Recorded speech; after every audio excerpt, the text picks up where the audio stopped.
They found her in the snow, blue lips cracked open mid-scream, wrists bound with electrical wire that had frozen to her skin. The kind of death meant to look accidental. The kind that whispered nobody cares. But Damien Voss cared. Not about her life, but about the insult. Someone had dumped a body in his streets without permission, without tribute, without fear. That was the real crime. So he cut her down, carried her bleeding into the shadows, and made a choice that would crack his empire wide open. He let her live. Join us for this story until the end, hit that like button, and drop a comment with your city so I can see how far this tale travels. The winter that year came with teeth. Not the gentle kind that nipped at your nose and made you pull your coat tighter, but the kind that bit down to bone and didn't let go. The city, this nameless sprawl of concrete and ambition, where everyone knew the rules but nobody spoke them aloud, had seen colder nights, but not many. The kind of cold that made metal contract and glass crack. The kind that killed the homeless in their sleep and froze the pipes in buildings rich enough to know better. Damien Voss walked through it like he owned the temperature itself. He did, in a way. Owned the cold. Owned the streets it settled on. Owned the fear that kept people indoors when the wind started howling through the gaps between high-rises. His footsteps on the icy pavement made no sound.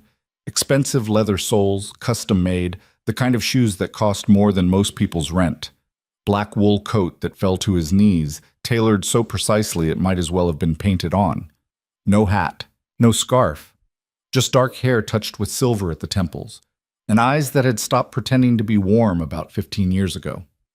Behind him, 3 steps back and 2 to the left, walked Marcus Chen, bodyguard, enforcer, the kind of silent presence that made smart people cross the street.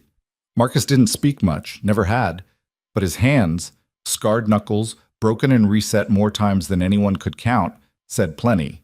He carried a gun under his jacket. Everyone knew that, but he rarely needed it. The hands were usually enough. "Streets are quiet," Marcus said. His voice came out in white clouds that dissipated fast. "Too quiet," Damien replied. It was 3 in the morning on a Tuesday, the dead zone between Monday's hustle and Wednesday's grind, when the city should have been at its lowest ebb. But there was quiet, and then there was wrong. This was wrong. The usual sounds were missing. No distant sirens. No late-night delivery trucks. No cats fighting in the alleys. Just wind and the tick-tick-tick of ice forming on power lines. They'd been walking for 20 minutes, making rounds through the Northside territory, Damien's territory, though no map would ever show it that way. No deed, no contract, no official anything, just understanding. The kind of understanding that came from consistent application of consequences. The bars paid him, the clubs paid him, the dealers paid him. The high-end brothels that pretended to be massage therapy establishments paid him. Even some of the legitimate businesses, the ones that wanted certain permits to go through smooth, certain inspections to come back clean, they paid him too. It was a simple system. You operated in his territory, you paid the tax. You didn't, and very bad things happened very quickly. Most people paid. The smart ones, anyway. Damien had built this empire over 20 years, starting from nothing. Well, not nothing. He'd had ambition, ruthlessness, and a particular gift for reading people's weaknesses. Also a body count that would have impressed a small war, but that was just business. Details. Ancient history. Now he was respectable. In that way that power makes you respectable whether anyone actually respects you or not. Politicians shook his hand at fundraisers. Police captains accepted his charitable donations. Journalists who knew what was good for them wrote about his legitimate business interests and ignored the rest. "Something's off," Damien said, stopping at the corner of 5th and Brennan. Marcus scanned the street, hand drifting toward his jacket. "Yeah." They stood there in the freezing dark, 2 men who'd seen enough violence to fill a library, and waited for whatever was wrong to show itself. It did eventually. A sound. Faint. Almost lost in the wind, but there. A kind of scratching, scraping noise. Like something trying to move but not quite managing it. Coming from the alley between the old Riverside restaurant, closed for 3 years now, waiting for some developer to buy it and gut it, and a pawn shop that had been in the same family for 4 generations. Damien tilted his head. "Rat? Big fucking rat, marches sa sa heat." Marcus said. They approached the alley mouth with the kind of casual caution that came from experience. Not rushing, because rushing got you killed. Not hesitating, because hesitation got you killed too. Just walking with purpose, ready for anything from a junkie to an ambush. The alley was dark, the kind of dark that city streetlights never quite managed to penetrate. Dumpsters on both sides, overflowing with frozen garbage. Cardboard boxes collapsed under the weight of ice. And there, about 15 feet in, something that didn't belong. A shape, human-sized. Not moving much, but not quite still either. That scratching sound again, nails on concrete, trying to find purchase. Marcus pulled his gun smooth and easy, like he was reaching for his wallet. Damien pulled a flashlight from his coat pocket, a small tactical one, the kind that threw a beam bright enough to blind. He clicked it on. The light hit her face and she flinched, turning away as much as her bindings would allow. Girl, young, maybe 25. Hard to tell with the blood and the cold. Dark hair matted with ice and worse. Face gone that blue-white shade that meant hypothermia was well past introduction and moving into the advanced stages. Duct tape across her mouth, hands bound behind her back with electrical wire, the plastic coating cracked and broken, the copper inside cutting into her wrists every time she moved. More wire around her ankles. She'd been dumped here, in the garbage, like something broken and finished.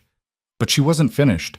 Her eyes, brown, wide, terrified, locked onto Damien's, and in them he saw something that almost looked like hope. Wrong emotion for the situation. Hope got you killed slower than fear, but it still got you killed. Jesus, Marcus muttered, which was as close to surprise as he ever got. Damien crouched down, staying just out of her reach. Professional habit. Never assume someone helpless is actually helpless. How long you been here? She couldn't answer, obviously. The tape. She made a sound behind it, though, desperate, pleading. We calling it in? Marcus asked. Damien was quiet for a moment, thinking. Calling it in meant police. Police meant reports. Reports meant questions. Questions meant complications. And this was his territory, which meant whoever had dumped her here had done it knowing, or not caring, that they were operating without permission. Without the tax. Without the basic fucking courtesy of asking first. That was the insult. Not the girl. Not even the violence, really.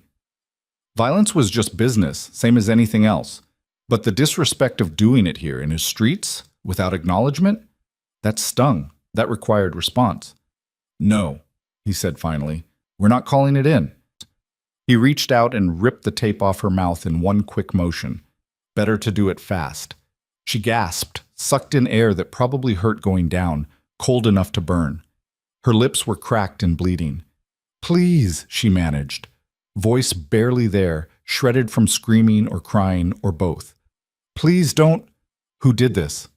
Damien cut her off. No point in listening to begging. Begging was just noise. She stared at him, confused.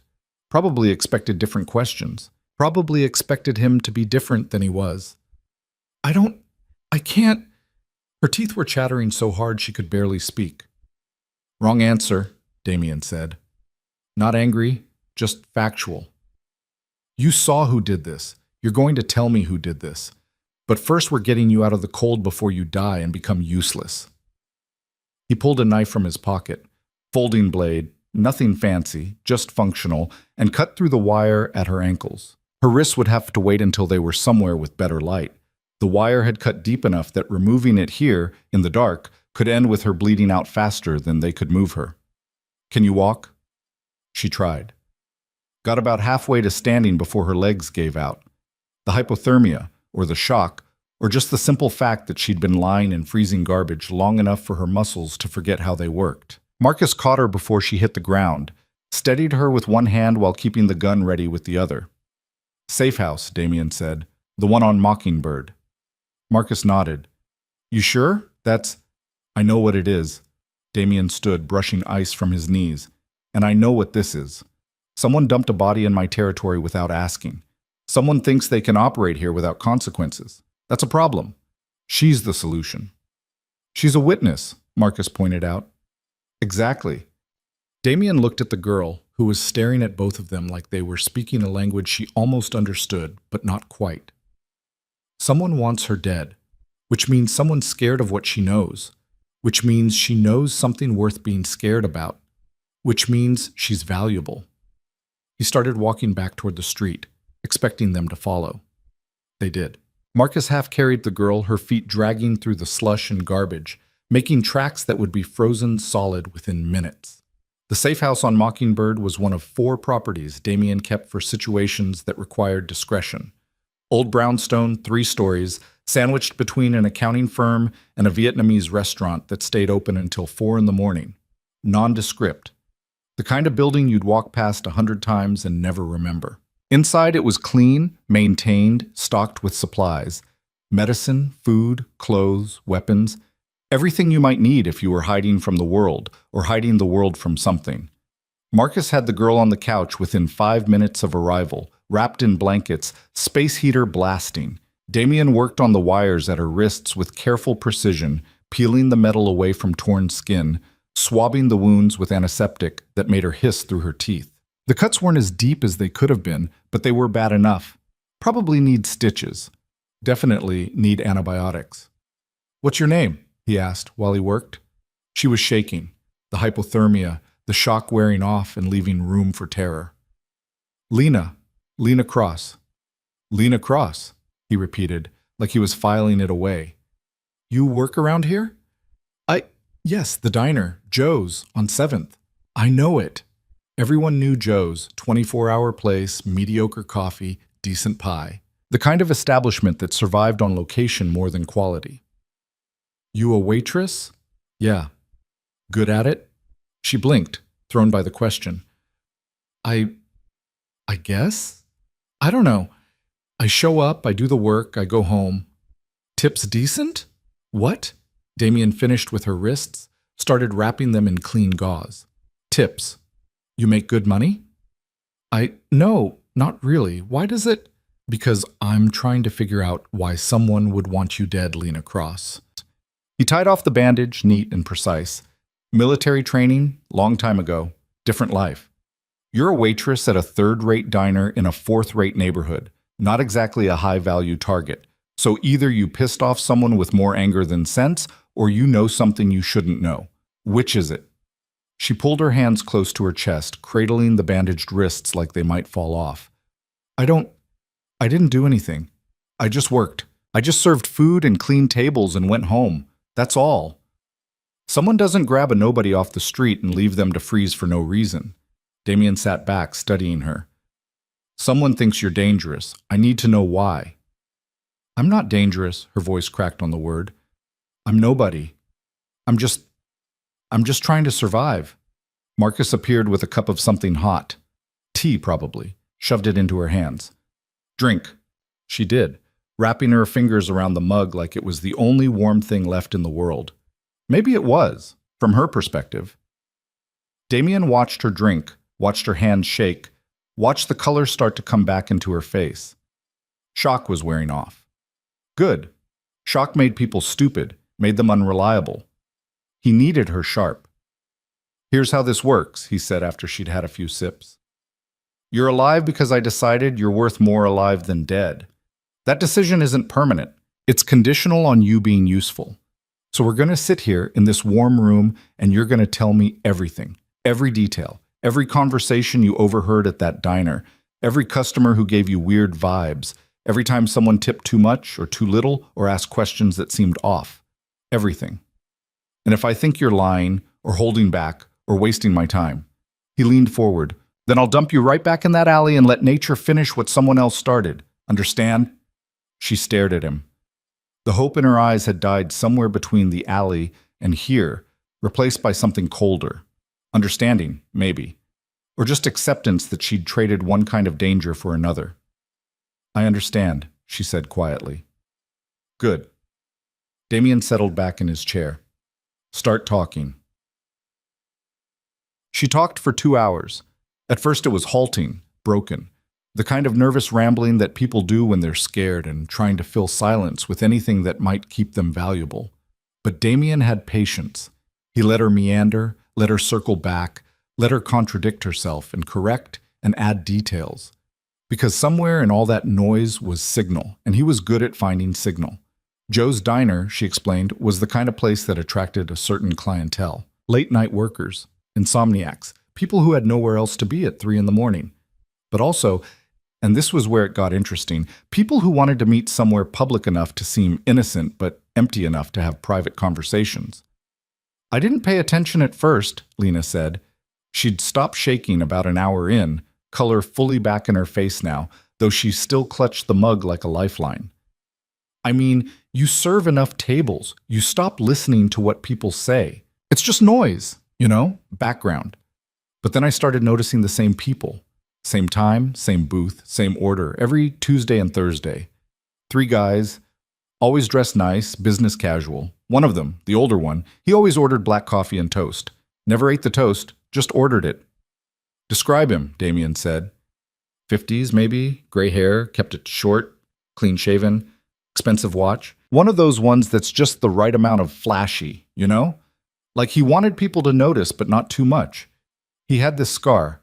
She touched her own cheek, tracing a line from temple to jaw. Here, old scar. Faded. Damien and Marcus exchanged a look. They both knew who she was describing. Victor Hale, lieutenant in the organization.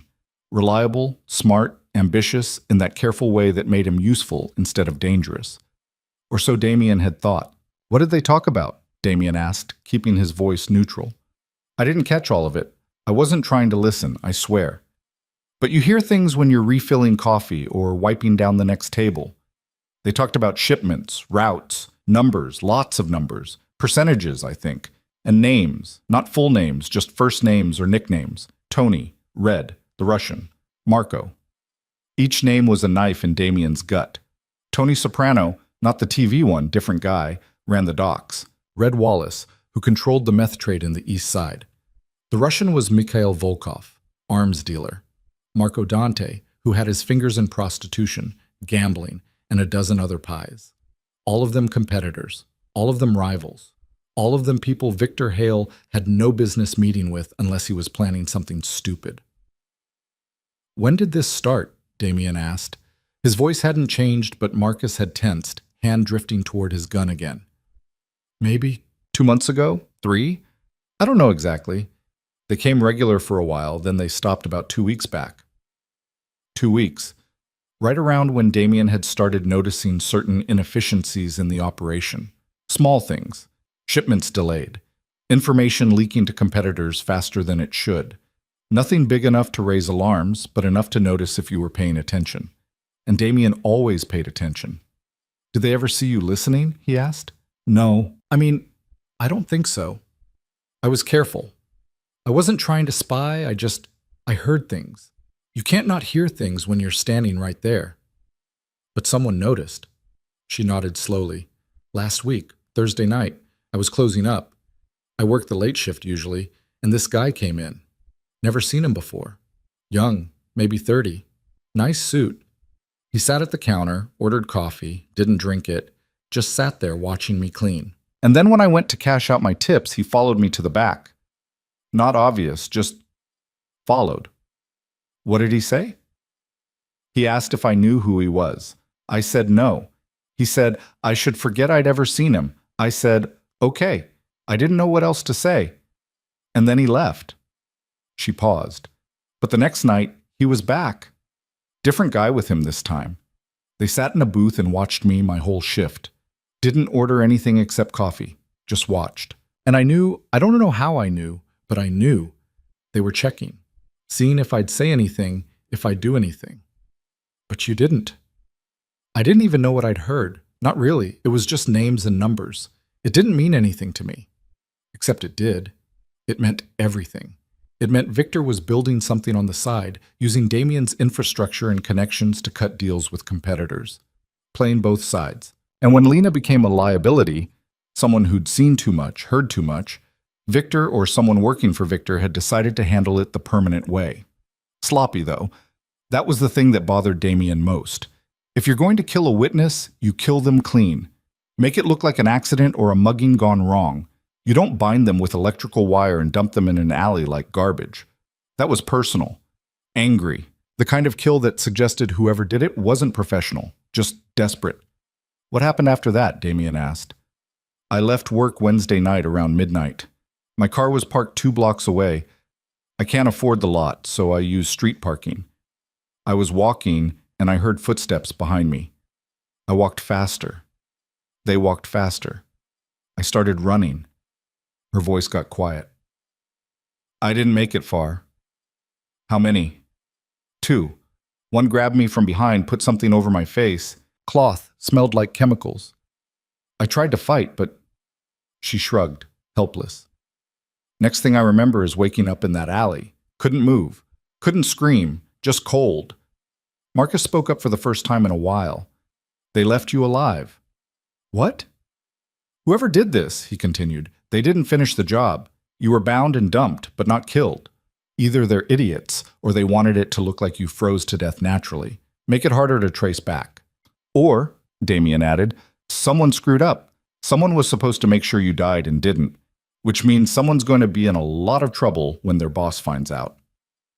If that boss was Victor, and Damien was becoming increasingly sure it was, then yes, a lot of trouble. The kind that ended with shallow graves and missing person reports that never got filed.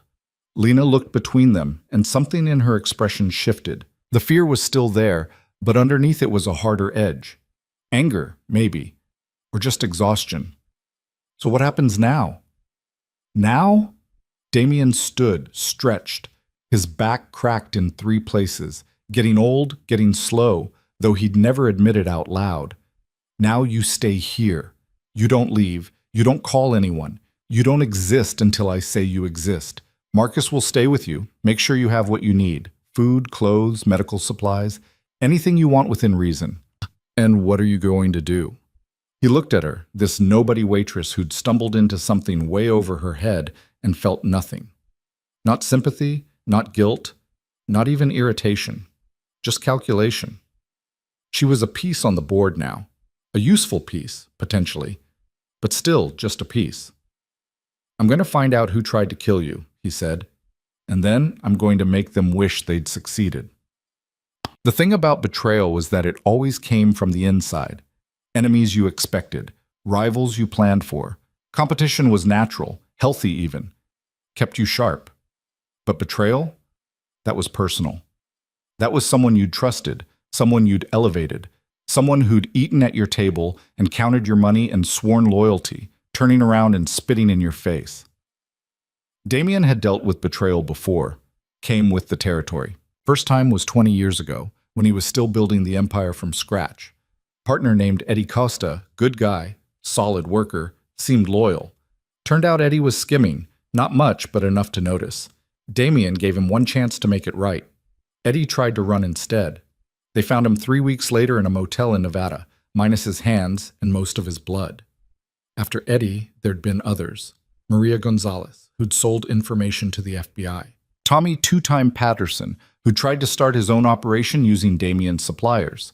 Each time, Damien had dealt with it the same way, quick, brutal, public enough to send a message, but private enough to avoid heat from law enforcement.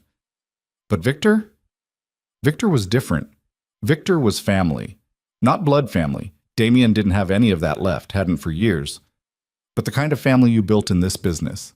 Victor had been with him for 12 years. Started as muscle, proved himself smart, moved up through the ranks.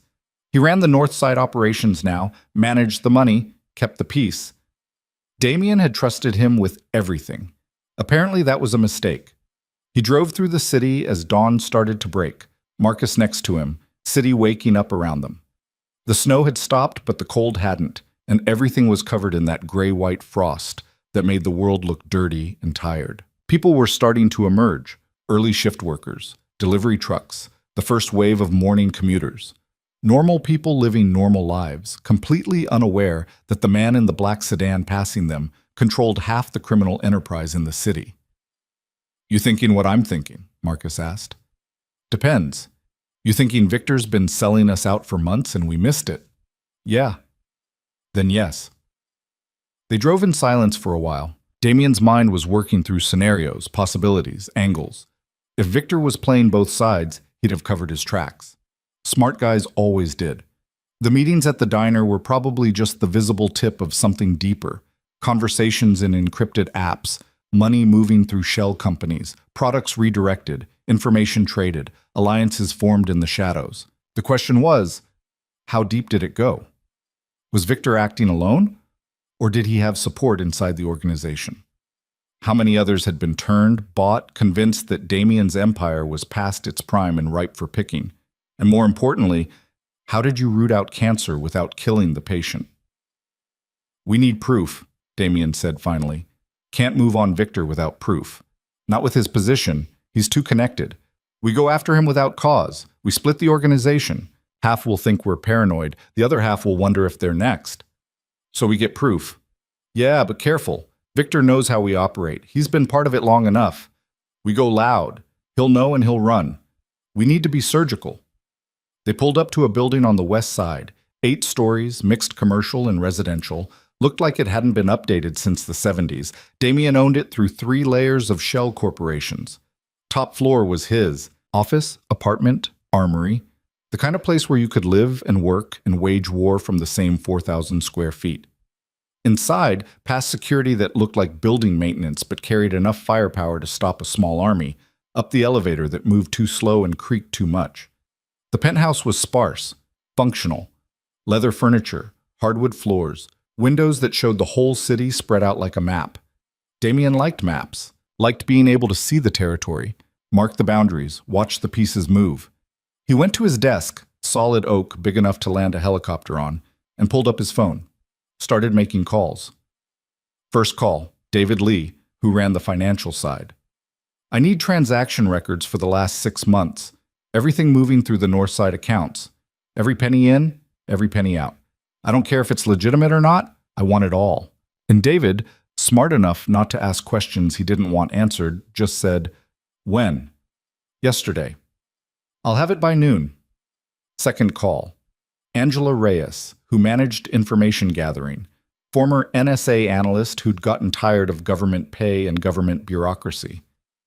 I need surveillance on Victor Hale. Not obvious. I want to know where he goes, who he meets, what he says. Phone taps if you can manage it, physical following if you can't. That's going to be tricky, Angela said. Victor knows our methods. He'll spot a tail. So don't let him spot it. Use outside contractors if you have to. People he doesn't know. I don't care what it costs. How long? Until I tell you to stop. Third call. The one he didn't want to make but had to. Catherine Walsh, lawyer. Best criminal defense attorney in the city, which meant she'd kept Damien and his people out of jail more times than anyone could count. Hypothetically, he said when she answered, if I had evidence that one of my business associates was engaged in fraud and racketeering, what's my legal exposure if I handle it internally? Catherine was quiet for a moment. Hypothetically? Very hypothetically. Hypothetically, if you handle it internally in a way that involves anything illegal, you're exposing yourself to conspiracy charges, assault charges, possibly murder charges, depending on how internal the handling gets. My professional advice, hypothetically, is to bring the evidence to law enforcement and let them handle it. And realistically? Realistically?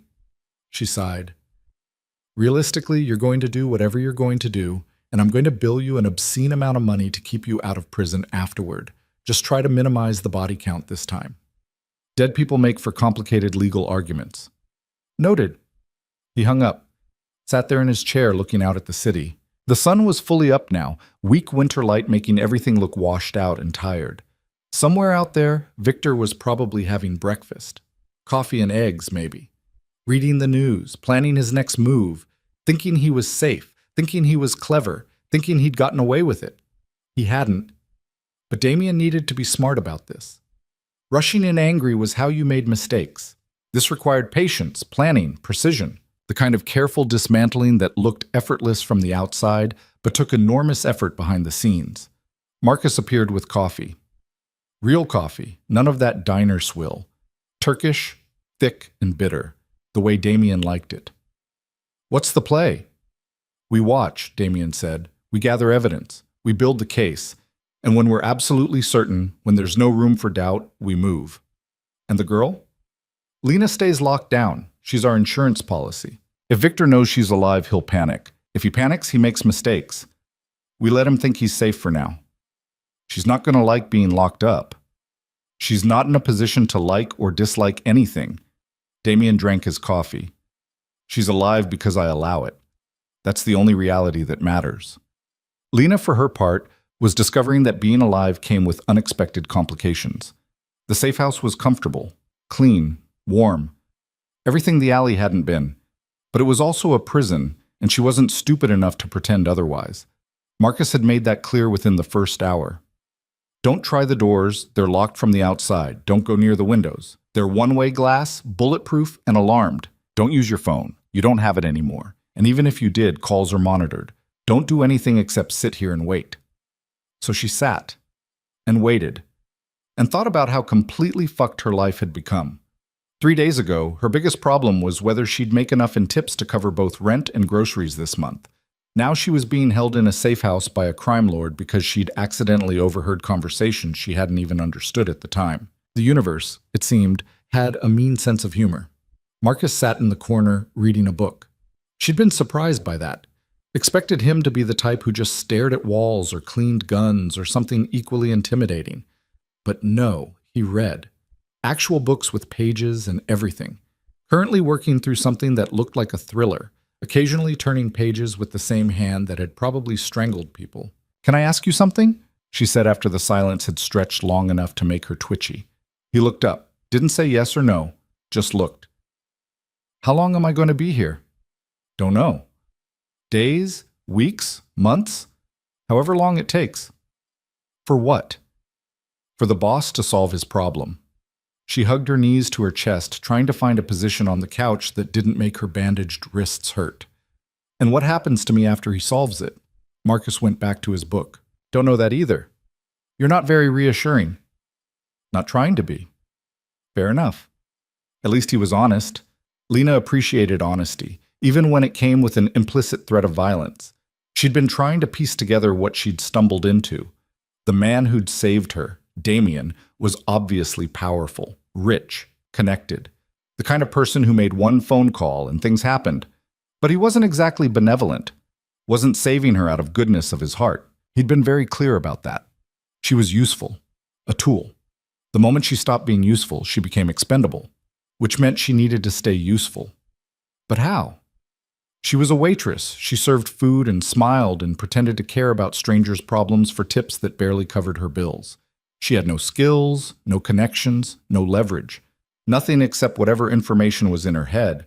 Information she hadn't even known was valuable until someone tried to kill her for it. The older man at the diner, the one with the scar. Damien had recognized the description. She'd seen it in his eyes, the way they'd gone flat and cold for just a second before he'd locked it down. Whoever that man was, he was important. And whatever he was planning, it was bad enough to justify murder. "Marcus?" she said, testing the boundaries. He looked up again. "The man your boss is after, the one from the diner. You know him?" "Not your business." "It kind of is, though, since I'm apparently the witness who can identify him." Marcus closed his book with a snap that made her flinch. "Listen, you seem like a smart girl, smart enough to know when to shut up and keep your head down. So here's my advice. Do that. Don't ask questions. Don't try to be clever. Just stay here, stay quiet, and hope the boss decides you're worth keeping around when this is over. Because the alternative?" He tapped the book against his palm. "The alternative is you end up back in that alley. Only this time, nobody's coming to cut you loose. Understand?" She understood, loud and clear. "Sorry," she muttered. He went back to reading. Lena stared at the ceiling and wondered, not for the first time, if dying in that alley might have been the easier option. By noon, Damien had the financial records spread across his desk like an autopsy. Numbers didn't lie. People lied. Documents lied. Witnesses lied. But numbers? Numbers just sat there being true, cold and indifferent. And these numbers were telling a very specific truth. Victor Hale was bleeding the organization dry. Not obviously. Not in a way that would show up on casual inspection. But David Lee had gone deep, following the money through accounts and sub-accounts and shell companies, and the pattern was undeniable. Over the last 6 months, approximately $3 million had been redirected from legitimate operations into accounts that shouldn't exist. Small amounts, never enough to trigger alarms, but consistent, methodical. He's smart about it, David said, standing on the other side of the desk. Mid-40s, balding, wore glasses that made him look like a tax accountant instead of the guy who laundered money for a criminal empire. Uses the Northside construction contracts as cover. Inflates costs, pockets the difference, moves it through a series of LLCs before it disappears into offshore accounts. If I wasn't specifically looking for it, I'd never have noticed. How much total? Best estimate? Between 3 and 4 million over 6 months. Could be more if he's got channels we haven't found yet. Damien did the math. 4 million in 6 months meant 8 million a year. Not enough to destroy the organization, but enough to hurt. Enough to fund operations elsewhere. Enough to buy loyalty from competitors. Enough to start a war. Who else knows about this, he asked. Just me and you. I pulled the data myself, didn't delegate. Nobody else has seen it. Good, keep it that way. Damien gathered the papers, started organizing them into piles. Evidence, case, ammunition. I want you to trace where the money's going after it hits the offshore accounts. Find out who's receiving it, what they're buying, how it's being used. And I want to know if anyone else in the organization is involved. That's going to take time. You have 48 hours. David winced. That's not a lot of 48 hours, Damien repeated. Not angry, just firm. Victor's had months to set this up. Every day we wait is another day he's preparing for whatever comes next. We don't have time to be thorough. We need to be fast. Understood. David left, already pulling out his phone to make calls. Alone again, Damien leaned back in his chair and closed his eyes, felt the weight of it settling on his shoulders. 20 years building this empire, brick by brick, body by body. 20 years of careful planning and brutal execution. And now one of his own had decided to tear it down from the inside. The betrayal hurt more than he'd admit. Not because he loved Victor, love was a luxury people in this business couldn't afford, but because he'd trusted him. Trust was currency. Trust was everything. Once it was gone, you were just left with fear and force, and those were temporary solutions to permanent problems. His phone buzzed. Angela. Talk to me, he said. Got eyes on Victor. He just arrived at a warehouse in the industrial district, east side near the old shipyards, meeting someone. Who? Can't tell yet. Our guys are positioned outside. You want us to get closer? Damien thought about it. The smart play was to wait, gather more evidence, build an airtight case before moving. But sometimes you had to trust your gut. And his gut was screaming that whatever was happening in that warehouse was the next piece of the puzzle. I'm coming to you, he said.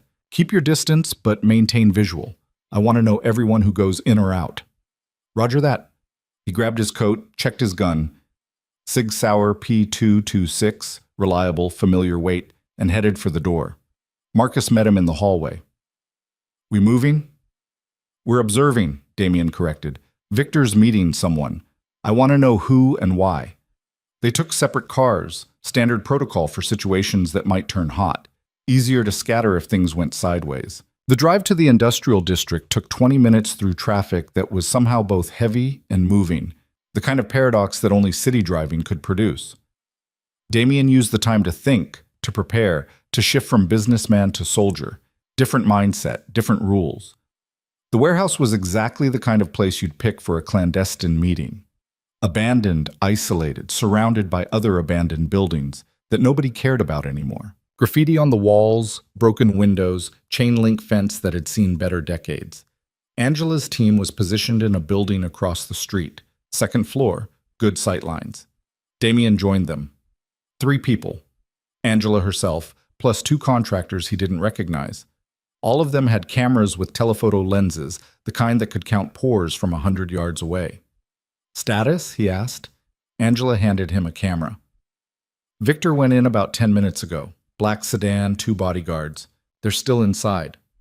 No visual on who they're meeting, but there's 2 other vehicles parked around back. SUVs high-end. Damien looked through the lens. The warehouse doors were closed, but there was a window on the second floor, cracked and dirty, but still transparent enough to catch shadows moving inside. Any audio? Tried. Walls are too thick, ambient noise from the shipyard's too loud. We'd need to get a lot closer. Which they couldn't do without risking detection. Victor wasn't an idiot. He'd have people watching for tails, for surveillance, for anything out of place. They waited. Waiting was most of what this business involved, ironically. Movies made it look exciting, car chases and shootouts and dramatic confrontations. Reality was sitting in cold buildings watching doors that didn't open, hoping something useful would happen before your bladder gave out or your patience ran dry. 40 minutes later, the warehouse doors opened. Victor emerged first, talking to two men Damien didn't recognize. Both looked military, short hair, tactical clothing, the kind of posture that came from training and discipline. Behind them came someone Damien did recognize, Mikhail Volkov, the Russian. Arms dealer extraordinaire, currently under investigation by 3 different federal agencies and untouchable because half the intelligence community bought weapons from him when they needed things off the books. Well, Damien said quietly, that's interesting. Angela was already taking pictures. Click, click, click. Rapid fire, catching every angle. Victor shaking hands with Mikhail. The 2 military types loading boxes into the SUVs. Victor laughing at something Mikhail said. All of it evidence. All of it damning. What's he buying? Marcus asked, appearing next to Damien like he always did. Silent, sudden, vaguely supernatural. Don't know yet, but whatever it is, he's using our money to buy it from our competitor. Damien lowered the camera. Which means he's not just skimming, he's arming. Arming for what? That was the question, wasn't it? Victor had money, weapons, connections with rivals. He had inside knowledge of Damien's operations, his defenses, his weaknesses. All the pieces were there. The only question was when he planned to use them, or if Damien could stop him first. The meeting broke up, handshakes all around. Victor and his bodyguards got in their sedan and drove off. Mikhail and his people went the other direction. Angela's team documented all of it, every face, every vehicle, every license plate. Get me IDs on those 2 military guys, Damien said, and find out what was in those boxes. Call in favors if you have to, but I want to know what Victor just bought. On it, Damien stayed at the window after everyone else had filtered out, watching the empty warehouse, thinking. Victor had just made a very expensive purchase from a very dangerous source. That wasn't the move of someone planning to keep their head down. That was the move of someone planning something big, something violent, something that required Damien to be ready. He pulled out his phone, made another call. This one to James Rivera, head of security. I need you to quietly increase protection on all major assets, warehouses, distribution points, key personnel. Don't make it obvious, just add extra bodies. Tell them it's a precaution. Precaution against what? Against whatever's coming. I'll explain later. Just do it. You got it, boss. One more call, this one back to the safe house. Marcus picked up immediately. The girl's still secure? Yeah, she's fine, bored but fine. Good. Keep her that way. And Marcus? Increase the guard. I want 2 people on that building at all times, armed, alert. Nobody gets in or out without my say-so. You expecting trouble? I'm expecting smart preparation. There's a difference. He hung up. Stood there in the empty building, surrounded by evidence of betrayal, and felt the familiar cold calculation settling into his bones. This was what he was good at. Not the violence. Anyone could be violent. But the strategy, the planning, the chess game played with lives and money and power. Victor thought he was building something. An empire of his own, maybe. A coup. A hostile takeover. He was wrong. What Victor was actually building was his own grave. He just didn't know it yet. Damien smiled, thin and cold. Then he walked out into the winter afternoon and started planning a funeral. The next 48 hours moved like a slow-motion car crash. You could see it coming, knew it was going to be bad, but couldn't do a damn thing to stop it. David Lee worked through 2 nights straight, surviving on coffee and prescription stimulants that probably weren't legal anymore. By the time he walked back into Damien's office, he looked like hell warmed over, eyes bloodshot, shirt wrinkled, the kind of exhausted that came from staring at numbers until they stopped making sense and then staring some more until they made sense again. I found where the money's going, he said, dropping a folder on the desk with enough force to make the lamp rattle. You're not going to like it. Damien looked up from the surveillance photos spread across his desk. I haven't liked anything about this situation. Why stop now? David sat down without being invited, which was how Damien knew it was bad. David never sat without permission. Victor's been funneling money to 5 different operations. 3 are fronts, legitimate businesses that look clean on paper but exist solely to move cash around. Standard laundering. Nothing interesting. But the other 2? He pulled out specific pages, highlighted in yellow. One is a logistics company. They run freight, mostly legal stuff, but they've got the infrastructure to move anything anywhere without raising flags. Perfect for smuggling. And the second? Private military contractor. Small outfit, maybe 20 guys, all former special forces. They hire out for security work, close protection, that kind of thing. But their client list is interesting, mostly warlords, dictators, people who need violence done professionally. Damien studied the documents. The PMC was registered in Delaware under a name that meant nothing, Sentinel Solutions Group. Clean paperwork, legitimate business license, tax returns that probably looked fine to anyone who wasn't digging deep. But the names attached to it were familiar, very familiar. 2 of them had worked for Damien 5 years ago before leaving to start their own thing. He'd let them go peacefully because they'd been smart about it, asked permission, stayed out of his territory. Apparently that courtesy hadn't been mutual. How much has Victor paid them? Total? About $600,000 over the last 3 months. That's not retainer money. That's operational funding. $600,000 bought a lot of violence. Enough to stage a coup, certainly. Enough to eliminate competition. Enough to start a war. Get me a meeting with them, Damien said.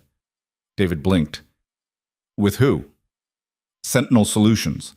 Tell them a potential client wants to discuss services. Use one of the shell companies, something that can't be traced back to me. I want to know what Victor hired them for. That's risky. If they're loyal to Victor, then we'll find out who's loyal and who's just collecting paychecks. Either way, I need intelligence. Damien closed the folder. Set it up for tomorrow, somewhere public, restaurant, hotel bar, somewhere with witnesses. They won't try anything stupid if there's collateral damage. David nodded slowly, already calculating the logistics. What about Victor? You want to move on him yet? No, not yet. Right now, he thinks he's safe. The moment we move, he'll know we're on to him. I want to know everything first, every connection, every plan, every contingency, then we move, all at once. No warning. And the girl, Lena? Damien had almost forgotten about her, which was stupid. She was the reason this whole thing had unraveled. Her and her bad timing and her unfortunate habit of being in the wrong place at the wrong time. She stays locked down. Nobody knows she's alive except us. That's our advantage. David left with new marching orders and enough work to keep him busy for another sleepless night. Damien sat alone in his office as evening bled into night, the city lights coming on one by one like stars in reverse. He didn't feel tired, didn't feel much of anything, really, except that cold calculation that had kept him alive this long. Victor had made his move. Now it was Damien's turn. Across town, in the safe house on Mockingbird, Lena was discovering that boredom could be its own kind of torture. She'd read every magazine in the place, mostly old issues of Time and Newsweek, nothing recent, like they'd been left here years ago and nobody had bothered updating them. She'd watched TV until the same commercials started looping and she wanted to throw the remote through the screen. She'd slept more in 3 days than she normally did in a week, and still the hours dragged. Marcus had been replaced by a woman. Shift change, apparently. Her name was Rosa, and she was about as talkative as a brick wall. Mid-30s, compact, moved with the kind of efficiency that suggested military training. She carried a gun in a shoulder holster and didn't bother hiding it. Can I at least go outside? Lena asked on the 3rd day. Just to the backyard or something? I'm going crazy in here. Rosa didn't even look up from her phone. No? Why not? Because the boss said no. The boss isn't here. That's why I'm following his orders instead of making up my own. Rosa's tone suggested the conversation was over. Lena wanted to scream, wanted to throw something, wanted to do anything except sit here on this couch in this safe house with nothing to do and nobody to talk to, and no idea how long this was going to last. But screaming wouldn't help. Breaking things wouldn't help. She was trapped, and the only way out was whatever Damien decided. That realization sat heavy in her stomach. Her entire life, whether she lived or died, whether she stayed or went, whether she ever saw daylight again, was in the hands of a man who'd made it very clear she was just a tool. Useful for now, disposable later. Rosa, she tried again, softer this time. How long have you worked for him? For Damien? This time Rosa did look up, and there was something almost like pity in her eyes. Long enough to know that questions like that don't get answered. You want advice? Stop asking. Stop wondering. Just stay quiet and hope you're still useful when this is over. And if I'm not? Rosa went back to her phone. Then it won't matter what you hoped for. The meeting with Sentinel Solutions was set for noon the next day at a hotel restaurant downtown, the kind of place that served overpriced steaks to business travelers and tourists who didn't know better. Damien arrived 15 minutes early with Marcus in tow, picked a table near the back with clear sight lines to all exits, and waited. They showed up right on time. Professional. 2 of them, just like David had arranged. The first one Damien recognized immediately. Jack Morrison used to run security for the East Side operations before going independent. Late 40s, military bearing that hadn't faded even years after discharge. Scar across his left eye that he'd gotten in Kandahar or Kabul, or one of those places that all blurred together in memory. The second guy was younger, maybe 35, blonde hair cut military short, expensive suit that didn't quite hide the muscle underneath. Damien didn't know him, but he had the same look as Morrison, dangerous, controlled, the kind of man who could smile while breaking your fingers. Morrison sat down across from Damien with the kind of casualness that came from confidence. The younger guy stayed standing, hand hovering near his jacket. Marcus mirrored him from the other side of the table, 2 guard dogs sizing each other up. Mr. Voss, Morrison said, not bothering with pretense. Didn't expect to see you personally, thought this was a corporate inquiry. It was. Then I saw the company name and got curious. Damien leaned back in his chair. How's business, Jack? Good. Steady. We stay busy. I bet. A lot of people need security these days. Dangerous world. Getting more dangerous all the time. Morrison's smile didn't reach his eyes. You looking to hire, or is this a social call? Little of both. I'm curious about your recent contracts. Word is you've been doing some interesting work. We do a lot of interesting work. You'll have to be more specific. Damien pulled out his phone, brought up a photo, one of the surveillance shots from the warehouse, showing Morrison's partner loading boxes into the SUV. This specific enough? Morrison didn't flinch, didn't even blink, just looked at the photo for a long moment, then back at Damien. That's a client meeting, confidential. I'm sure it is. Question is, who's the client? Because if it's who I think it is, we're going to have a problem. No problem from where I'm sitting. We were hired to provide services. We're providing them. That's how this business works. And what services would those be? Can't discuss client details. You know that. What? The younger guy shifted his weight, hand moving closer to his jacket. Marcus moved too, subtle but unmistakable. The temperature in the room dropped about 10 degrees. Damien kept his voice level. Jack, I'm going to be very clear with you. I know Victor Hale hired you. I know he's paid you $600,000 over 3 months. I know you met with Mikhail Volkov at that warehouse. What I don't know is what you're planning to do with whatever you bought from him. So you can tell me now, as a professional courtesy between people who used to work together, or I can find out the hard way.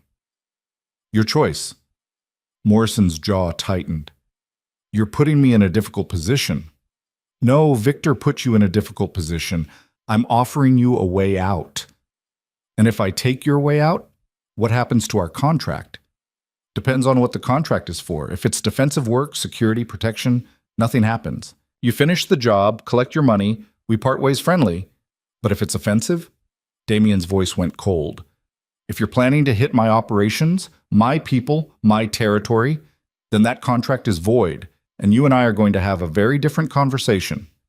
Morrison was quiet for a long moment, weighing options, calculating loyalty versus survival, money versus longevity.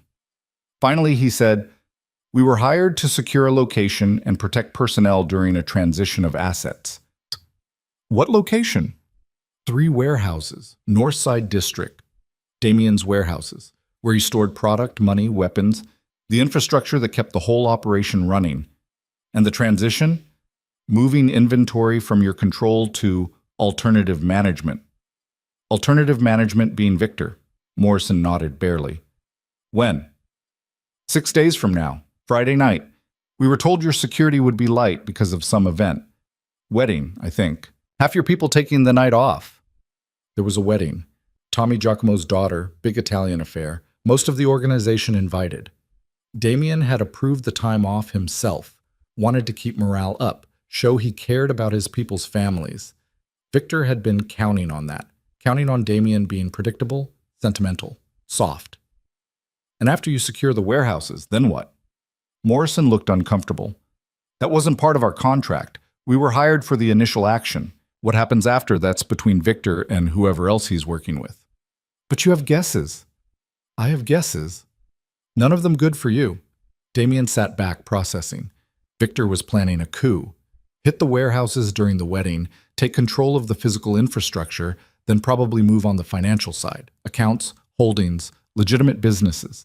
Do it fast enough and brutal enough that by the time Damien could respond, the game would be over. Clean, efficient, professional. It might even have worked if Lena Cross hadn't overheard the wrong conversation and forced the whole timeline to accelerate. Here's what's going to happen, Damien said quietly. You're going to continue your contract with Victor. You're going to show up Friday night like nothing's changed. But when the time comes to move, you're going to stand down. You're going to let my people handle Victor and whoever he brings. You're going to stay out of it. In exchange, I'll pay you double what Victor's offering, and you walk away clean.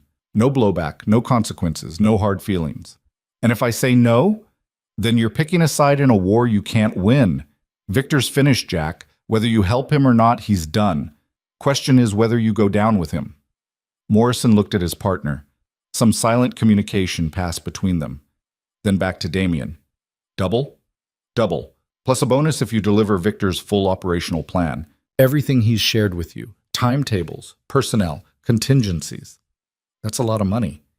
It's a lot cheaper than a war, and you know me, Jack. I pay my debts. Always have. More silence. More calculation. Finally, Morrison stuck out his hand. You got a deal. But if this goes sideways, it won't. Damien shook his hand, felt the calluses, the strength, the kind of grip that came from years of trigger discipline. I'll be in touch with details. Keep your phone on. They left.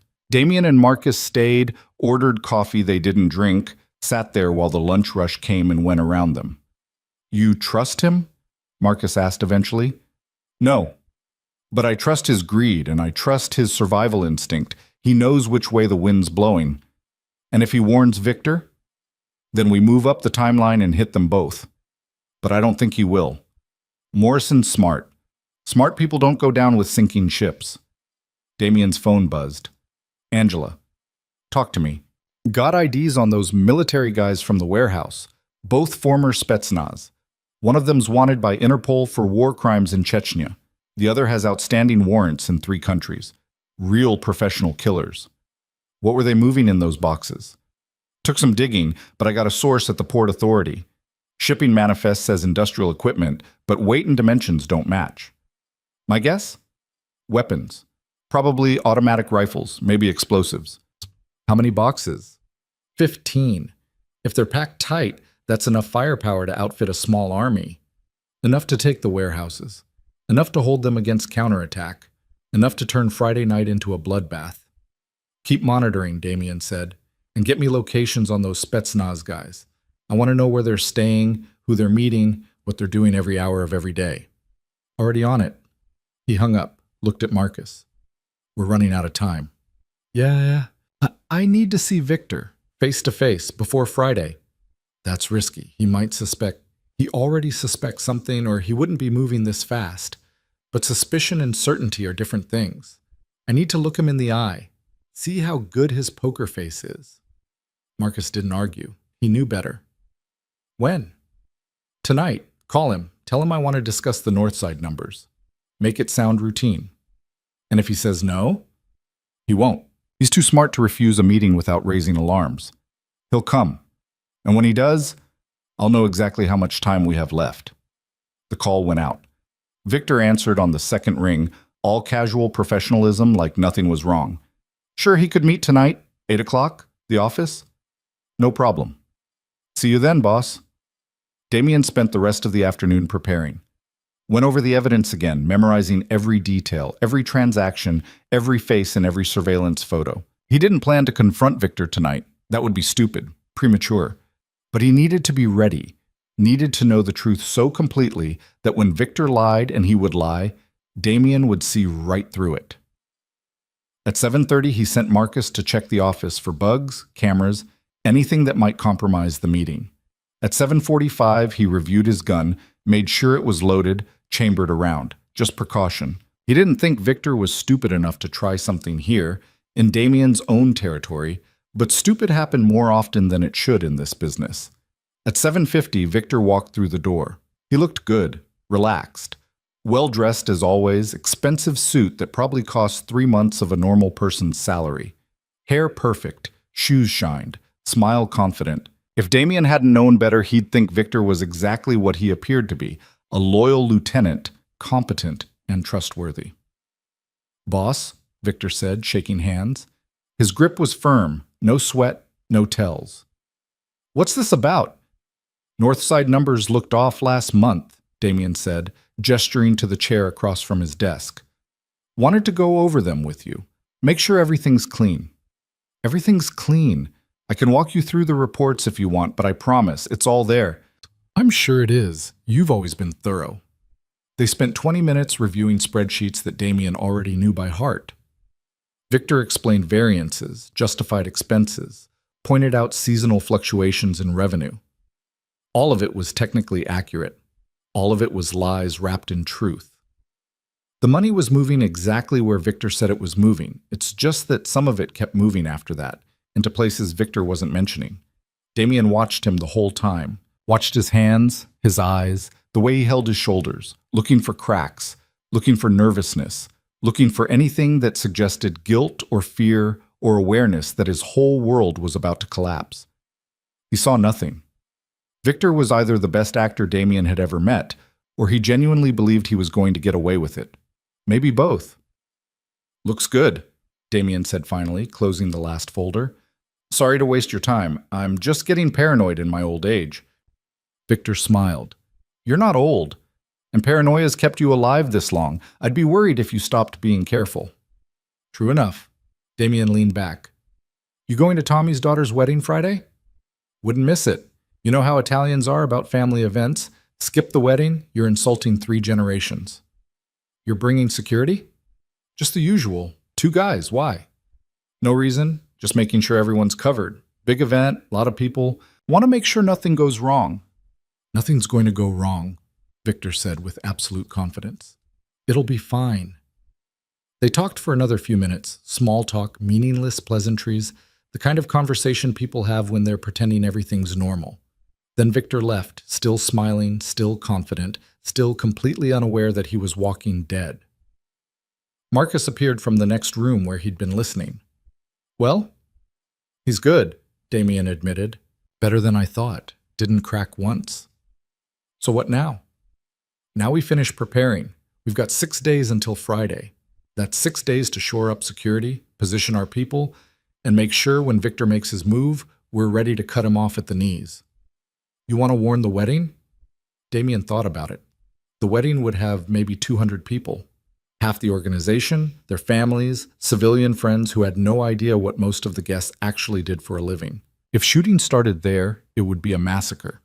But if he canceled or moved it, Victor would know something was up, would know his plan had been compromised, would change tactics. "No. Wedding goes forward as planned, but we move security around. Make it look normal, but beef it up. And we position teams near the warehouses, not obvious, not where Victor's people will see them, but ready to move the moment things kick off. This is going to get messy." "Yeah." Damien poured himself a drink. Scotch, expensive, smooth, going down. "It is." The next 3 days were a blur of preparation disguised as routine. Damien called in favors, moved people around like chess pieces, secured backup that looked like coincidence, extra security at the warehouses for inventory audit, additional patrols in the north side for community relations, more people at the wedding venue for family safety. None of it looked suspicious. All of it was calculated. He also made arrangements for Lena, though she didn't know it yet. If Friday went badly, if somehow Victor pulled off the impossible and won, she'd need protection. So Damien set up a secondary safe house deeper in the city with instructions for Rosa. If you hear gunfire, if things go wrong, you take the girl and you run. You don't wait for orders. You don't ask questions. You run and you keep her alive because she's the only witness who can testify if this all falls apart. Rosa had nodded, understanding the subtext. If Damien died, Lena became insurance. Proof of Victor's betrayal. Evidence for whoever took over the organization to use against him. On Thursday night, Damien went to visit her. Rosa let him in without comment. The safe house looked the same as it had days ago, clean, sterile, comfortable, but obviously a prison. Lena was on the couch reading a book this time. She looked up when he entered, and he saw the fear flash across her face before she could hide it. "Mr. Voss," she said, standing up too quickly, like a student caught sleeping in class. "Sit." He gestured. She sat. He took the chair across from her, same as he'd done that first night. "How are you holding up?" "I'm fine. She's been fine." "That's not what I asked." Lena met his eyes. Some of the fear was still there, but underneath it was something harder. Anger, maybe. Resentment. "I'm going crazy. I don't know what's happening. I don't know if I'm ever getting out of here. I don't know if you're going to kill me the moment I stop being useful. So no, I'm not fine. But what does it matter? You don't actually care how I am." Damien almost smiled. There was the spine. Took her a few days to find it, but it was there. "You're right. I don't care. But I need you functional, and keeping you in the dark isn't helping that. So here's the situation. The man who tried to kill you is making his move tomorrow night.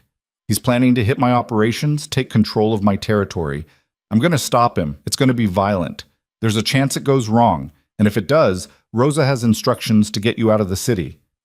And if it doesn't go wrong, then it'll be over by Saturday morning and we can have a different conversation about what happens to you."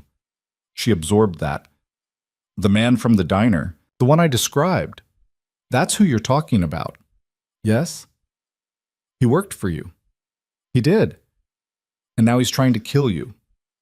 He's trying to take what's mine. Whether he succeeds in killing me is still undecided." Lena was quiet for a long moment. Then, "Can I ask you something?" "You can ask. I might not answer." "Why did you save me?" "Really? Not the whole 'you're useful' thing. You didn't know I was useful when you found me in that alley. You could have left me there. Called the police, let them handle it. But you didn't. You took me yourself. Why?" Damien considered the question. It was a good one. He'd asked himself the same thing a few times over the past week, usually in the dead hours of the night when sleep wouldn't come and thoughts got too loud. "Because someone dumped you in my territory without permission," he said finally. "That's disrespect. I don't tolerate disrespect. So you saved me to prove a point. I saved you because the alternative was letting someone think they could operate in my city without consequences. Your life was secondary to that." Honesty. That's refreshing.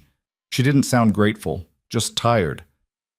"What happens if you win tomorrow? What's this different conversation we're having?" "That depends on what you want." "What I want?" She laughed, short and bitter. "I want to go home. I want my life back. I want to forget any of this happened, but I'm guessing that's not an option." "No, it's not. You know too much. You've seen too much. You can't go back to serving coffee at Joe's and pretend this was all a bad dream." "So what are my options?" Damien stood, walked to the window. The street outside was quiet, frozen, lifeless. "You disappear. New name, new city, new life. I can make that happen. Give you enough money to start over somewhere far from here. Somewhere nobody knows your face or your story. And the other option? There isn't one. Not if you want to live." He could feel her staring at his back, could imagine the wheels turning in her head, processing, calculating, trying to find an angle, a way out, anything better than what he was offering. "When do I have to decide?" she asked. "After Friday. If I'm still alive and Victor's not, you'll have 24 hours to choose. After that, the offer expires. And if you're not alive, then Rosa will take you somewhere safe and someone else will make you the same offer. Or they won't. I can't control what happens if I'm dead." He turned back to face her. She was still sitting on the couch, small and tired and trapped. 25 years old and her whole life derailed by bad luck and worse timing. Part of him, a very small part that he usually kept buried under layers of pragmatism and violence, felt something almost like sympathy. But sympathy was expensive. Sympathy got you killed. "Get some rest," he said. "Tomorrow's going to be a long day for everyone." He left without waiting for a response. Rosa walked him to the door. "She's tougher than she looks," Rosa said quietly. "Most people are. Doesn't mean they survive." "You think tomorrow's going to go bad?" "I think tomorrow's going to go exactly as planned, which means it's going to be bloody, fast, and final. Keep her safe until I call. If you don't hear from me by midnight, assume the worst and execute contingency." "Understood." Damien drove home through streets that should have felt familiar, but somehow didn't. Everything looked different when you knew violence was coming. Sharper, more fragile, like the whole city was holding its breath. He spent that night alone in his apartment, gun on the table, evidence folders spread around him like tombstones. Went over the plan one more time. Then again. Then a third time, looking for holes, for mistakes, for anything that could go wrong. Found a few, fixed them. By the time the sun came up Friday morning, he was as ready as he'd ever be. The pieces were in place. The trap was set. All that remained was waiting for Victor to step into it. And when he did, Damien would make sure the last thing Victor Hale ever learned was that betrayal had a price. And that price was always paid in full. Friday arrived with the kind of gray winter morning that made everything look washed out and temporary. Damien was awake before the sun made its half-hearted attempt at rising, going through his routine with mechanical precision. Shower, shave, coffee, strong enough to strip paint. He dressed carefully, dark suit, nothing flashy, the kind of thing you could wear to a wedding or a funeral without anyone asking questions. Both seemed equally likely today. Marcus showed up at 7 with breakfast. Neither of them would eat. Eggs, toast, bacon that had gone cold on the drive over. They sat at the kitchen table pushing food around their plates while going over final details. "Teams are in position," Marcus said, reading from his phone. 4 guys on each warehouse, dressed like maintenance, blending in. They've got eyes on all access points. "Morrison?" "Checked in an hour ago. Says Victor's crew is supposed to arrive at the warehouses at 9 tonight, during the wedding reception. That gives us, 3 hours after ceremony starts?" "About that. Victor's planning to make an appearance at the church, shake hands, play nice. Then he'll excuse himself early, say he's got business to handle.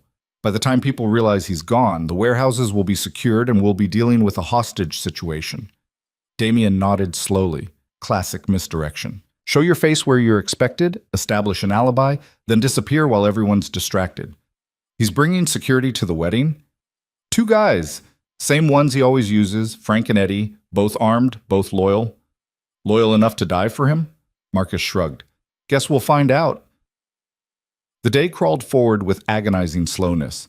Damien made calls, checked in with his people, verified that everyone was where they needed to be. Angela had eyes on the Spetsnaz contractors. They were holed up in a motel on the east side, waiting for their call to action. David had frozen all of Victor's access to the organization's accounts, but quietly, in a way that wouldn't trigger alerts until Victor tried to actually use the money. Small preparations, small safeguards, all adding up to a net that would close the moment Victor made his move. At 2 in the afternoon, Damien's phone rang. Unknown number. He answered anyway. "Mr. Voss?" The voice was accented, Russian, smooth as oil on water. "Mikhail Volkov." "I hope I'm not interrupting." Damien's hand tightened on the phone. "You have 5 seconds to explain why you're calling me before I hang up and add you to a very short list." "No need for threats. I'm calling as a courtesy. Professional to professional. We're not professionals together. We're competitors who haven't killed each other yet." Mikhail laughed, rich and unbothered. "Fair enough, but I thought you should know. Our mutual friend Victor has been asking me for more supplies, more men, more guns. He seems to think he's going to need them very soon. And you're telling me this why?" "Because I like my business relationships clean. Victor paid me for merchandise. I delivered. Transaction complete. But now he wants more on credit, promises to pay after he reorganizes his cash flow. That tells me he's planning something messy. Something that might not work out the way he thinks." Damien walked to the window, looked out at the city. "Still not hearing why you care." "I don't care about your internal politics, but I do care about getting paid. If Victor's about to do something stupid that gets him killed, I'd like to know before I extend him credit. So I'm asking, should I take his call when he phones me tonight? It was a test. Mikhail was trying to figure out which side of this was going to win so he could position himself accordingly. Typical arms dealer thinking. Always be on the winning side, or at least neutral enough to do business with whoever came out on top. Victor won't be in a position to buy anything after tonight, Damien said flatly. If he calls you, tell him you're all sold out. And if you've got any business with me you want to preserve, you'll make sure none of your people get involved in what's about to happen. The Spetsnaz boys I sold him? Already handled. Interesting. A pause. You know, I always thought you were more dangerous than Victor gave you credit for. He kept saying you were getting soft, sentimental, past your prime. Victor says a lot of things, most of them wrong. Clearly. Well, thank you for the clarification. I'll make sure my people stay far away from your territory tonight. And Mr. Voss, when this is over, perhaps we should talk. I think there might be opportunities for mutually beneficial arrangements. I'll consider it. That's all I ask. Good luck tonight, though I suspect you won't need it. The line went dead. Damien stood there holding the phone, processing. Mikhail was hedging his bets, making sure he stayed useful to whoever won. Smart, pragmatic. Exactly what Damien would do in his position. It also confirmed something else. Victor had been running his mouth, telling people Damien was weak, declining, vulnerable, building a narrative that would justify the coup, getting buy-in from competitors who might support a regime change if they thought it would benefit them. Big mistake. The moment you started telling people someone was weak, you better be ready to prove it, because if you couldn't, you just look like a liar, or worse, incompetent. At 4 o'clock, Damien got dressed for the wedding, changed from the dark suit to a slightly lighter one, charcoal gray with a burgundy tie. Added cufflinks that had belonged to his father, one of the few things he'd kept from that previous life. Checked his gun one more time, loaded, safety on, tucked into a holster at the small of his back where the jacket would hide it. Marcus appeared in an actual tuxedo, which looked bizarre on him, like putting a tuxedo on a tank. You look ridiculous, Damien said. I look respectable. Same thing. They drove to the church separately, different cars, different routes. Standard protocol. Never give someone an easy target. The church was old Catholic, stone and stained glass, and that particular smell of incense and old wood that all churches seem to have. People were already gathering, men in suits, women in dresses, everyone greeting each other with the kind of loud enthusiasm that came from knowing each other too well and liking each other just enough. Tommy Giacomo was there greeting guests, face red and happy, already a little drunk even though the ceremony hadn't started. His daughter Maria was somewhere inside getting ready, probably stressing about flowers or music or whatever brides stressed about. Damien had sent a generous gift, $10,000 in cash in an envelope that Tommy would find later, and didn't plan to stay for the whole thing. Victor arrived 20 minutes after Damien, right on schedule. He looked perfect, smiling, shaking hands, playing the loyal lieutenant role to perfection. His 2 security guys, Frank and Eddie, hung back near the entrance trying to look casual and failing. Both had the same tight posture that came from carrying concealed weapons in shoulder holsters. Damien watched Victor work the room, watched him laugh at jokes that probably weren't funny, watched him kiss Maria's aunt on both cheeks in that way that made old Italian women light up. Natural charisma. Victor had always had it. That ability to make people like him, trust him, think he was on their side. It was a good skill to have, right up until it wasn't enough. The ceremony started at 5:30. Everyone filed into pews, stood when they were supposed to stand, sat when they were supposed to sit. The priest droned on about love and commitment and sanctity in that way priests did, words that had been repeated so many times they'd lost any real meaning. Damien sat in the back, eyes not on the bride but on Victor, who was 3 rows up and absolutely engaged with the proceedings. At 6:15, Maria and her new husband walked back down the aisle to applause and a string quartet playing something classical and forgettable. Everyone filtered out to the reception hall next door, a big space with round tables and a dance floor and a bar that was already doing heavy business. Victor stayed for the first hour, drank champagne, made a toast that got genuine laughs, danced with the bride and then with Tommy's wife and then with a couple of other women who looked delighted by the attention. He was good at this, really good. If Damien hadn't known better, he'd think Victor was actually enjoying himself. At 7:30, Victor checked his watch. Casual, like he'd just remembered something. He said something to the guy next to him, Anthony something, ran one of the gambling operations, and headed for the exit. Frank and Eddie peeled off from the wall and followed. Damien gave it 2 minutes. Then he stood, straightened his jacket, and walked out. Marcus was already moving, phone to his ear, talking to the teams. Targets mobile, heading to the parking lot. They reached the street just as Victor's car, black sedan, expensive but not flashy, pulled away from the curb. 2 more cars followed it. One was Frank and Eddie. The other was Angela's surveillance team. He's heading north, Marcus said, reading updates from his phone. Toward the warehouses. Everyone in position? Yeah, Morrison's team is ready to stand down. Our guys are in place. The Spetsnaz contractors are still at the motel. Angela's people confirmed visual 5 minutes ago. Good. Let's move. They took Damien's car, Marcus driving because Damien needed to think, to plan, to make sure every piece was exactly where it needed to be. The wedding reception continued behind them, music and laughter spilling out into the cold night air. Everyone inside completely unaware that outside, a war was about to start. The first warehouse was on the north side of the industrial district, a massive concrete structure that had been built in the 70s and looked it. Damien owned it through 2 shell companies and used it primarily for storage. Legal merchandise mostly, though there was a locked section in the back where they kept product that would raise questions if anyone official came looking. They parked 3 blocks away, out of sight. Marcus cut the engine and they sat in silence, watching the feed from Angela's surveillance cameras on a tablet. The warehouse looked quiet, empty, exactly like it should at 8 o'clock on a Friday night. Then Victor's car pulled up. He got out with Frank and Eddie, all 3 of them moving with purpose. Victor was on his phone talking to someone. A minute later, 2 vans arrived. The Sentinel Solutions crew, Jack Morrison and 9 other guys, all of them armed, all of them looking professional and ready. There's Morrison, Marcus said, zooming in on the feed. Keeping his word so far. So far? Another vehicle, an SUV this time. The back doors opened and 4 men got out. Eastern European, definitely military. Probably the Spetsnaz contacts, even though Angela had said they were at the motel. Either Angela's people had lost them, or these were different contractors. Neither option was good. Shit, Marcus muttered. How many does that make? 17. Victor's got 17 people about to breach our warehouse. Damien did quick math. He had 12 guys positioned around the building. Good guys, loyal guys, but they were there for surveillance and quick response, not sustained firefight. 17 versus 12 were odds that could go either way, especially if the opposition had military training.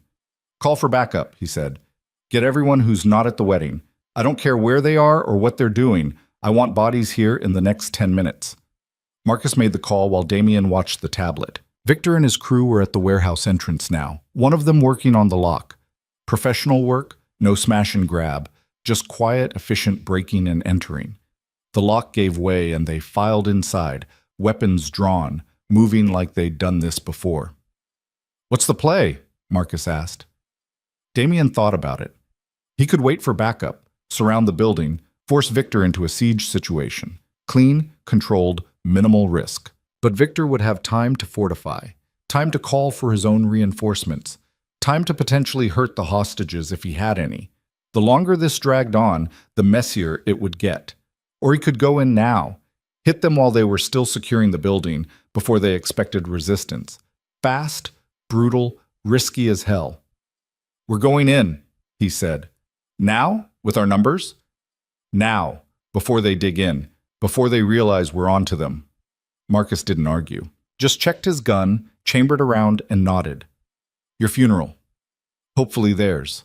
They moved fast, crossing the 3 blocks at a jog, staying in the shadows, using parked trucks and dumpsters for cover. Damien's phone buzzed. Text from Angela. Backup ETA 8 minutes. Don't do anything stupid. Too late for that. They reached the warehouse from the east side, where a service door had been left unlocked by their people earlier. Damien eased it open, wincing when the hinges creaked. Inside was darkness cut by emergency lighting, dim yellow bulbs that created more shadows than illumination. The warehouse was a maze of pallets and crates stacked 15 feet high, creating corridors and dead ends. Perfect for ambush. terrible for visibility. Damien could hear voices ahead, Victor's people spreading out to secure the space. Someone was giving orders in a language that wasn't English. Russian, probably. The Spetsnaz guys. Marcus pointed left. Damien nodded. They split up, moving parallel down separate aisles, using the stacked merchandise as cover. Damien's heart was hammering, not from fear, but from that pre-violence adrenaline that made everything sharper, faster, more real.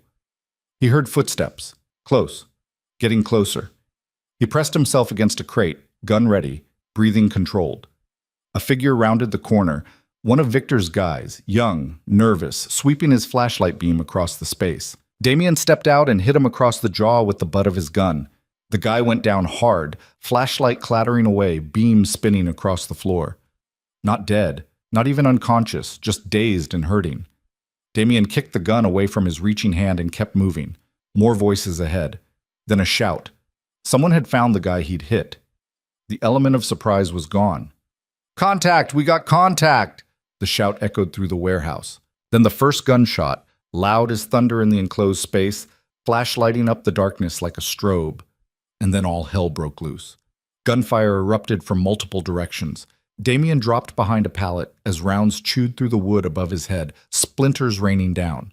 He returned fireblind, 3 shots toward where he'd seen a muzzle flash, then rolled right and kept moving. Staying still got you killed. More gunfire, shouting, someone screaming. The warehouse had turned into a chaos of sound and light. Impossible to tell friend from enemy. Impossible to know who was winning. Damien caught movement to his left, spun and nearly shot Marcus before recognizing him. "This was a terrible idea," Marcus shouted over the noise. "Little late for criticism." They moved together now, working as a team the way they'd done 100 times before. Marcus went high, Damien went low. They cleared an aisle, found 2 of Victor's guys taking cover behind a forklift. Short firefight, brutal and close. One of them went down. The other ran. "Where's Victor?" Damien shouted. "Don't know. Haven't seen him." That was a problem. Victor was the target, the whole point. If he got away while they were stuck fighting his soldiers, this whole thing was pointless. Damien's phone buzzed. Text from one of his guys. "North entrance. Victor's trying to get out." "He's running," Damien told Marcus. "North side." They pushed that direction, moving fast, taking fire from 2 different positions but not stopping to engage. "Let the backup handle the cleanup." Damien needed Victor. The north entrance was a roll-up door big enough to drive a truck through. It was halfway open, night air pouring in, and through it Damien could see figures moving. Victor and his bodyguards heading for the cars. Damien ran, burst out into the parking lot just as Victor was opening the sedan's door. Their eyes met across 20 yards of frozen asphalt. "Going somewhere?" Damien called out. Victor froze. Frank and Eddie both pulled their guns, but they didn't fire. Too exposed, too many angles, too much risk. Mexican standoff in a parking lot at 8:30 on a Friday night. "Damien?" Victor's voice was steady, calm, like they were having a business meeting instead of pointing guns at each other. "Didn't expect to see you here." "I bet you didn't. Where were you heading? Thought you'd take my warehouses and just drive off into the sunset." "It's not personal, just business." "Funny. Feels pretty personal from where I'm standing." Behind them, the gunfire inside the warehouse was dying down. Either Damien's people were winning or everyone was dead. Hard to say. Victor glanced toward the sound, calculating. "You can't win this," he said. "Even if you stop me tonight, even if you kill me right here, it's too late. I've got support, real support. Half your organization thinks you're past your prime. They're ready for new leadership." "Half my organization," Damien laughed, short and bitter. "You mean the people you've been buying with my money? The ones who'll switch sides the second they realize you're finished?" "I'm not finished." "Yeah, you are." Victor's hand moved toward his jacket. Not fast, not aggressive, just a slow reach. "We can work this out. We've known each other 12 years. That has to count for something." "It counted for something right up until you decided to put a bullet in it." Damien kept his gun steady. "The girl from the diner, Lena Cross." "That was sloppy, Victor. Really sloppy. If you'd killed her clean, I might never have known. But you didn't. You left her alive just long enough for me to find her, just long enough to ask questions." Something flickered across Victor's face. Surprise, maybe. or just resignation that the game was up. She didn't know anything, Victor said. She was just a waitress who heard too much. I had it handled. You had it handled so well, she's been in my safe house for a week telling me everything. Every meeting, every name, every time you sold me out. Damien took a step forward. Jack Morrison sends his regards, by the way. Told me all about your little plan. The warehouses, the wedding, the whole thing. He's inside right now making sure your hired guns stand down instead of getting themselves killed. Victor's face went pale. Morrison's a businessman. I offered him more money than you did. Simple economics. For the first time, Victor looked genuinely rattled. His hand dropped away from his jacket. Frank and Eddie both looked at their boss, waiting for orders that didn't come. So what now? Victor asked quietly. You kill me here? Make it quick? I should. Would be cleaner. Damien lowered his gun slightly, not holstering it, just relaxing the aim. But I'm not going to. You know why? Because you're worth more alive than dead. You're going to stand trial. Not in court. I'm not that stupid. But in front of the organization, in front of everyone you tried to turn against me. You're going to confess. You're going to name everyone who helped you. Every dollar you stole, every deal you made, every lie you told. And when you're done, when everyone knows exactly what you did and how pathetic it was, then we'll decide what happens to you. And if I refuse? Then I shoot you right here and dump your body in the river. Your choice, public humiliation or quiet death. Pick one. Victor was quiet for a long moment, weighing options, calculating one last angle. But there wasn't one. He'd lost. The coup had failed before it even started. All that was left was deciding how to die, fast or slow, private or public. Fine, he said finally. I'll talk. Smart choice. Damien gestured with his gun. Marcus, secure him. Marcus appeared from the shadows, zip ties in hand. He bound Victor's wrists behind his back while Frank and Eddie watched, not moving, not helping. They were smart enough to know when their employer had stopped being worth dying for. You too, Damien said to them. Drop your weapons and walk away. You're unemployed as of now. If I see either of you again in my territory, we're going to have a different conversation. They dropped their guns and walked. Fast. Not running, but not strolling either. Inside the warehouse, the gunfire had stopped completely. Damien's phone buzzed. Text from Angela. Building secure. 6 hostiles down, 3 captured. Morrison kept his word. Your guys are shaken, but alive. 6 down. That meant 6 people dead. 6 bodies that would need to be disappeared. 6 families that would wonder what happened. 6 loose ends that would need to be tied. Not clean, not smooth, but done. Backup arrived 3 minutes later. Cars pulling up, guys pouring out, too late to help, but just in time to clean up. They looked at Victor in zip ties, looked at Damien, looked at the warehouse door where smoke was still drifting out. Get him in a car, Damien ordered. Take him to the Mockingbird house. Put him in the basement. I want guards on him 24/7. He doesn't talk to anyone, doesn't see anyone, doesn't breathe without permission. Understand? They understood. Victor was loaded into a car and driven away, hands bound, head down, everything he'd built in 12 years gone in 12 minutes. Damien stood in the parking lot as the cleanup crews went to work. Sirens in the distance. Someone had called the cops, which meant they had maybe 10 minutes before this got complicated. Angela's people would handle it, pay the right people, make the right calls, ensure that whatever official report got filed wouldn't mention names that mattered. Marcus appeared at his shoulder. You good? Yeah, you? Took a round in the vest. Hurts like hell, but nothing's broken. Get it looked at anyway. Will do. Marcus paused. What about the girl, Lena? Damien had almost forgotten about her again. She was still in the safe house with Rosa, waiting for a call that would tell her whether she was free or fucked, whether Damien was alive or dead, whether her life was about to start or end. Let her sit a while longer, he said. I need to deal with Victor first, get everything he knows. Then we'll figure out what to do with her. And if he doesn't talk? Damien looked at the warehouse, at the blood on the ground, at the evidence of violence that would take days to fully clean up. He'll talk. They always do. It's just a question of how long it takes. They drove back toward the city as night settled in fully, cold and clear and indifferent. Behind them, the warehouse was already being sanitized, evidence removed, stories aligned. By morning, it would just be another quiet building in an industrial district, no different than the dozens around it. But Damien would remember the gunfire and the blood and the look on Victor's face when he realized he'd lost. Would remember that betrayal had a cost, and that cost had been paid in full tonight. The war was over before it had really started. Now came the harder part, making sure everyone knew what happened to people who broke faith, making sure it never happened again. The basement of the Mockingbird safe house had been designed for one purpose, and it wasn't storage. Concrete walls, soundproofing that would muffle a grenade, a drain in the center of the floor that had seen too much use over the years. A single chair bolted to the concrete, one bare bulb hanging from the ceiling. No windows, no hope. Victor sat in that chair with his hands still zip-tied behind his back, blood dried on his temple from where someone had been a little too enthusiastic during transport.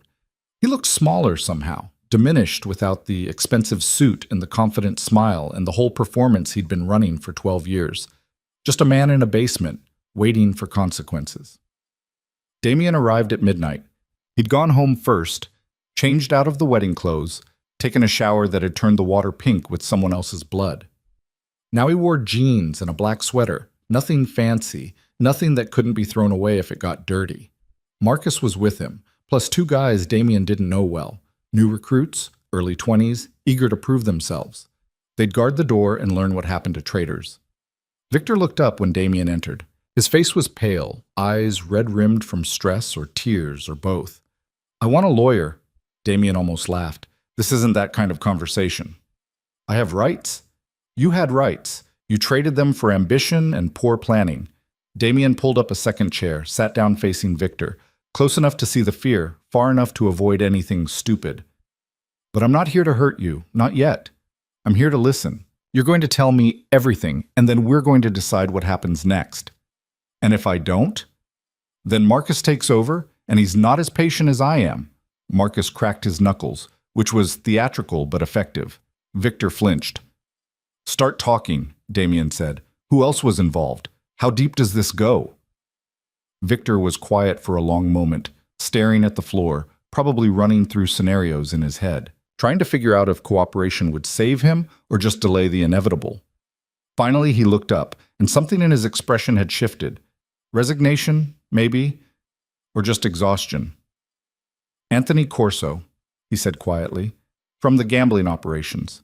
He was in from the beginning, helped me set up the shell companies, move the money." Damien knew Anthony. Mid-40s, competent, quiet, ran a clean operation, never caused problems. "Who else?" "Teresa Marks. She handles distribution. She was supposed to redirect shipments after we took the warehouses, make sure product kept flowing to our buyers instead of yours." Teresa. Damien had hired her 3 years ago on Victor's recommendation. She'd done good work, always on time, always reliable. He tried to feel betrayed and came up empty, just tired. "Keep going." Victor named 6 more people.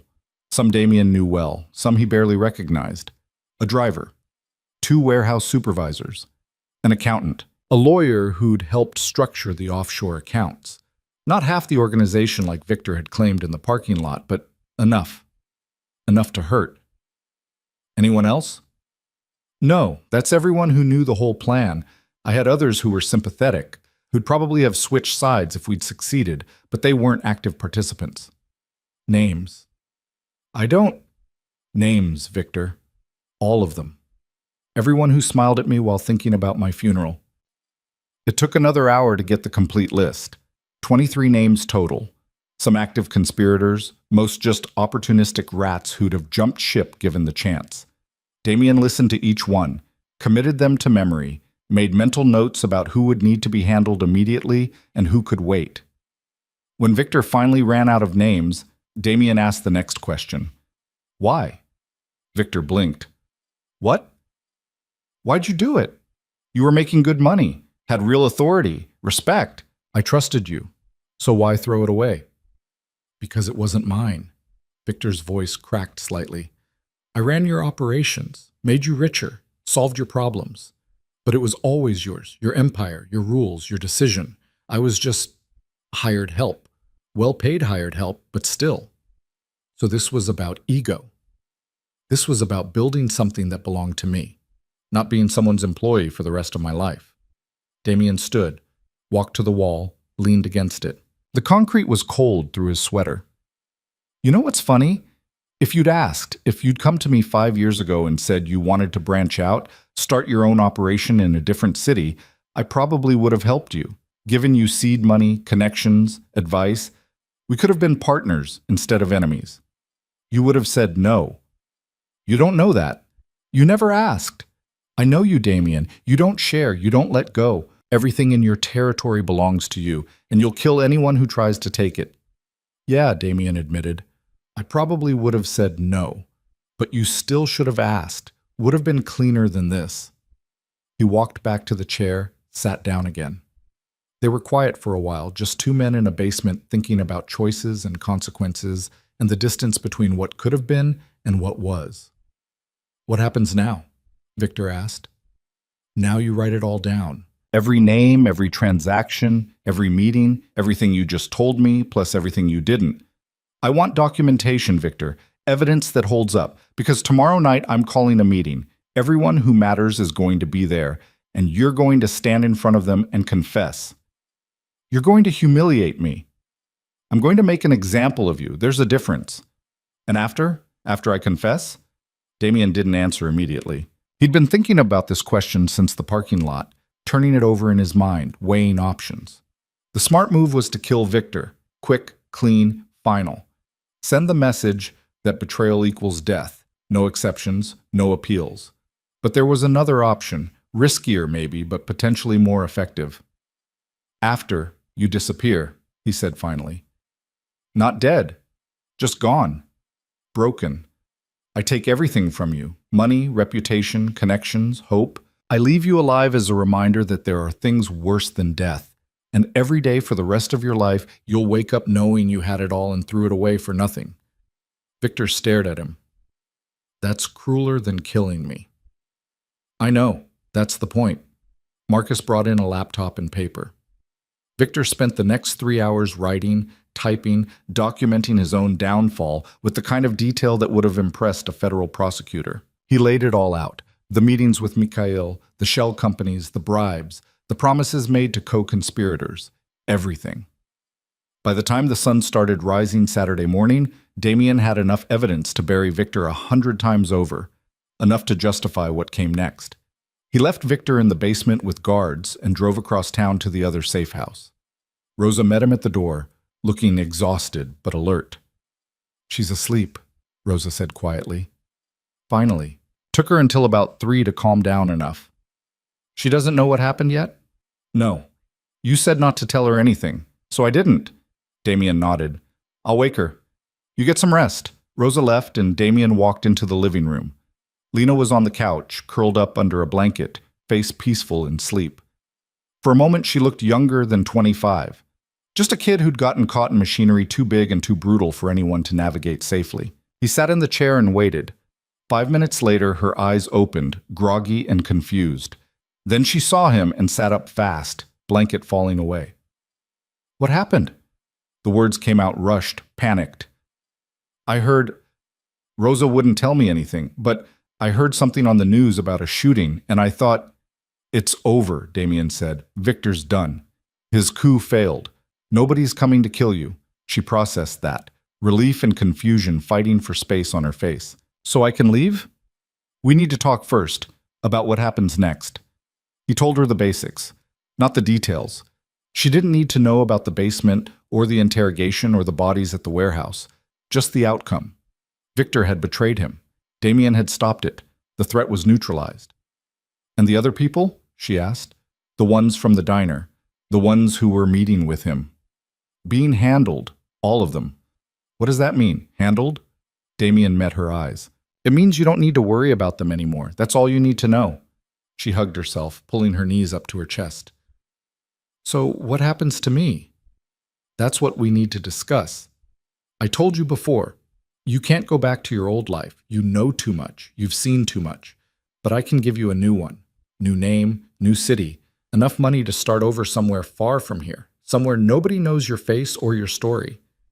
And if I say no? There is no no.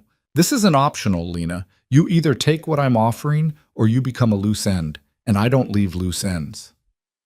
She was quiet for a long time, staring at nothing, thinking. Where would I go?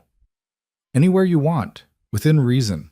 I'd suggest West Coast, Seattle, Portland, maybe San Francisco. Big cities where you can disappear into the crowd. I'll set you up with documents, driver's license, social security card, work history, everything you need to build a legitimate life. Bank account with $50,000 to start. After that, you're on your own. 50,000, she laughed, short and bitter. That's what my life's worth?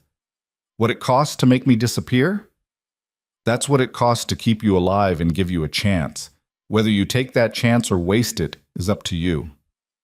And if I run into someone from here, if someone recognizes me, they won't. Nobody's looking for Lena Cross anymore. As far as anyone knows, you froze to death in that alley a week ago. The girl who leaves here tomorrow will be someone else completely.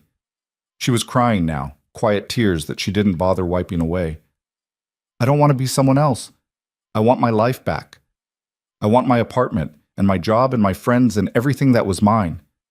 I know, but that's not an option. I'm sorry. You're not sorry. You don't care. I'm just a problem you're solving. You're right. I don't care. But I'm still offering you a way out. That's more than most people get. She wiped her eyes with the blanket, composed herself with visible effort. When do I have to decide? You don't. The decision's already made. You're leaving tomorrow. Only question is whether you cooperate and make it easy, or whether Marcus has to sedate you and put you on a plane unconscious. Your choice. That's not a choice. It's the only one you've got. He stood to leave. She called after him. Damien? He turned. Do you ever regret it? This life? The violence and the lying and having to sleep with a gun under your pillow? It was a good question, better than she probably knew. He thought about it, really thought about it, tried to find regret somewhere in the last 20 years, and came up mostly empty. No, he said finally. I don't. This is what I'm good at, what I was built for. Regret's a luxury I can't afford. That's sad. Maybe, but it's honest. He left her there and didn't look back. Outside, the city was waking up to a cold Saturday morning. People heading to breakfast, to errands, to normal lives that didn't involve basements and confessions and disappearing witnesses. Damien envied them, briefly. Then the feeling passed. The meeting was set for 8 that evening. Damien spent the day making calls, ensuring everyone who mattered would be there. He rented out the back room of a restaurant in neutral territory, Italian place, family-owned, whose owner owed Damien several favors and knew better than to ask questions. By 7:30, people started arriving. Anthony Corso looking nervous. Teresa Marks trying to hide it. The others Victor had named, all of them probably wondering why they'd been summoned. The ones who weren't involved showed up too, the loyal ones, the ones who'd never even considered betrayal. Damien had invited them all, 37 people total, most of his senior leadership. At 8 sharp, Damien walked in with Marcus and 2 guards dragging Victor between them. Victor looked like hell. They'd cleaned him up, given him fresh clothes, but the defeat was written all over his face. He couldn't meet anyone's eyes. The room went dead silent. Damien stood at the head of the table and waited until he had everyone's attention. Thank you all for coming. I know it's Saturday night, I know this was short notice, but we have business to discuss, important business. Some of you already know what happened last night. Some of you participated, and some of you have no idea why you're here, so let me clarify. He gestured to Victor. This man, who most of you have worked with for years, decided he wanted what was mine. He stole from me. He lied to me. He conspired with our competitors. And last night he tried to take my warehouses by force during Tommy Giacomo's daughter's wedding. It failed, obviously.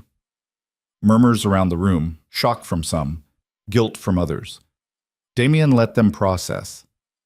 Victor's going to explain exactly what he did, who helped him, how it was supposed to work, and when he's done, we're going to discuss consequences. Victor, talk. Victor raised his head slowly.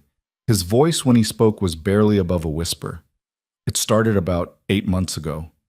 He talked for 40 minutes, named every name, described every meeting, every transaction, every promise he'd made to people in this room.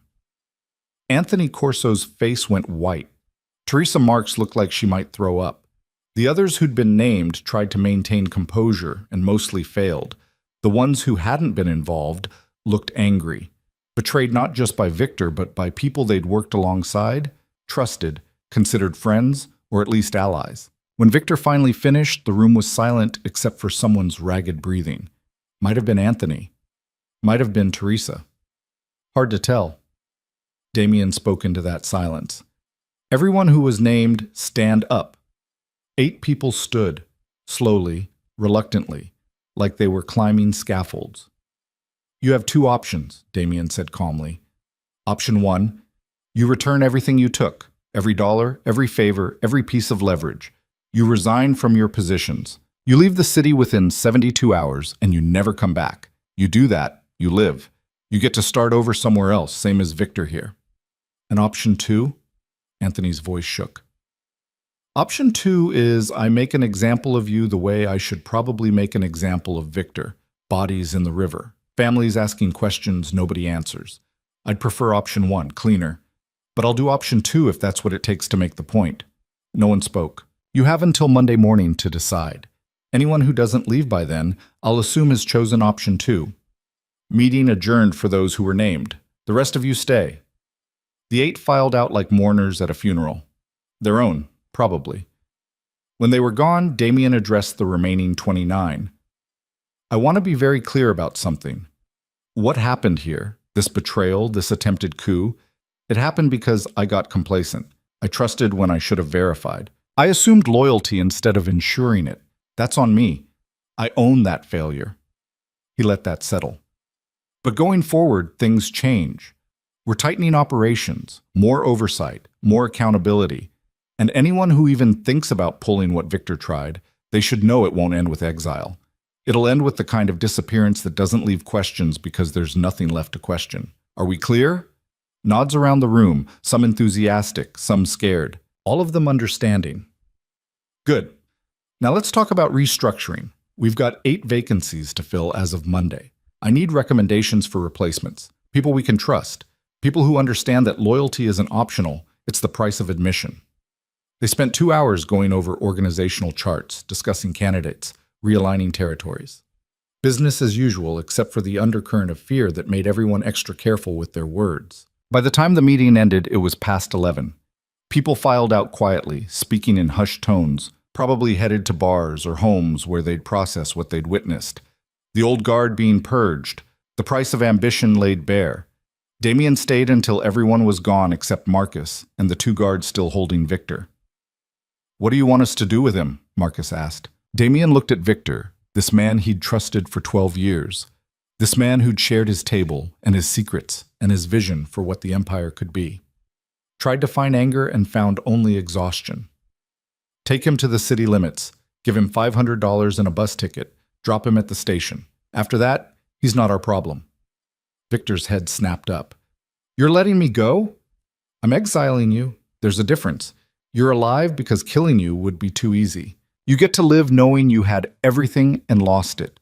You get to start over at the bottom with nothing, and every day for the rest of your life you'll remember that you did this to yourself. Damien, we're done, Victor. You don't exist to me anymore. Guards, get him out of here. They dragged him out, still trying to speak, still trying to find words that would change the outcome. The door closed behind them, and Damien was alone with Marcus. You really just letting him walk? Marcus asked. For now. I've got people who'll keep tabs on him. Make sure he actually leaves. Make sure he doesn't try anything stupid. But yeah, he walks. A lot of people would call that weak. A lot of people aren't holding this empire together. I make the calls. I live with the consequences. Marcus nodded slowly. What about the girl? Lena? She leaves tomorrow. I've got a handler taking her to the airport. New documents, new name, plane ticket to Portland. After that, she's on her own. You trust her to stay quiet. I trust her to be smart enough to know that talking gets her killed. Beyond that, Damien shrugged. We'll see. They left the restaurant and drove through the city one more time. The streets looked different now, cleaner somehow, like a wound that had been lanced and was finally starting to heal. Or maybe that was just wishful thinking. Hard to tell the difference sometimes between progress and just continued survival. At his apartment, Damien poured himself a drink and stood at the window looking out at the city he controlled, the empire he'd built, the territory he'd defended. It looked the same as it always had. Lights and shadows, and the endless sprawl of concrete and ambition. But something had shifted. Some fundamental understanding about the cost of power and the price of trust. Victor had taught him that lesson the hard way. Others before him had tried and failed. This time, at least, Damien had been smart enough to see it coming. Smart enough to stop it. Next time might be different. He finished his drink and went to bed with his gun on the nightstand and his phone within reach. Same as every night. Same as it had been for 20 years.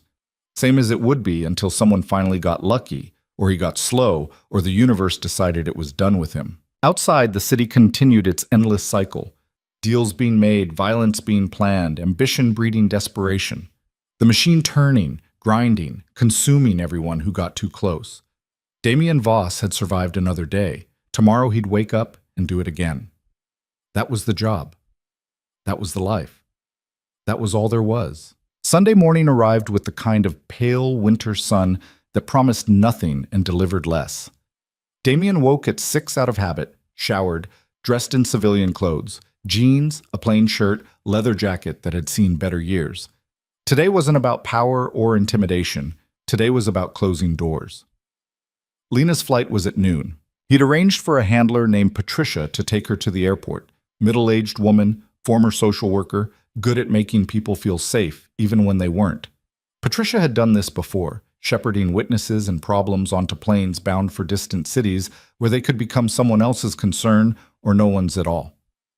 Damien arrived at the Mockingbird safe house at 8. Rosa was already gone, reassigned to other duties. Patricia was in the kitchen making coffee that smelled better than it would taste, and Lena sat on the same couch she'd been occupying for a week, wearing new clothes that didn't quite fit right. Jeans too loose, sweater too big. Everything selected to be forgettable. She looked up when he walked in. The fear from yesterday had been replaced by something harder to read. Not acceptance exactly. More like resignation wearing a defiant mask. "Morning," she said. "Morning. You ready? Does it matter if I'm not?" "No, but it might make the next few hours easier if you are." She stood, grabbed a small duffel bag that Patricia had packed for her. "I've been thinking about what you said, about not having a choice, about this being the only way. And you're right. I hate that you're right, but you are. Going back to my old life would get me killed. Staying here would get me killed. This is the only option that doesn't end with me in the ground." She paused. "But I want you to know something. I didn't ask for any of this. I was just trying to survive, same as everyone else. And you saved me, but you also ruined me. So I don't owe you gratitude.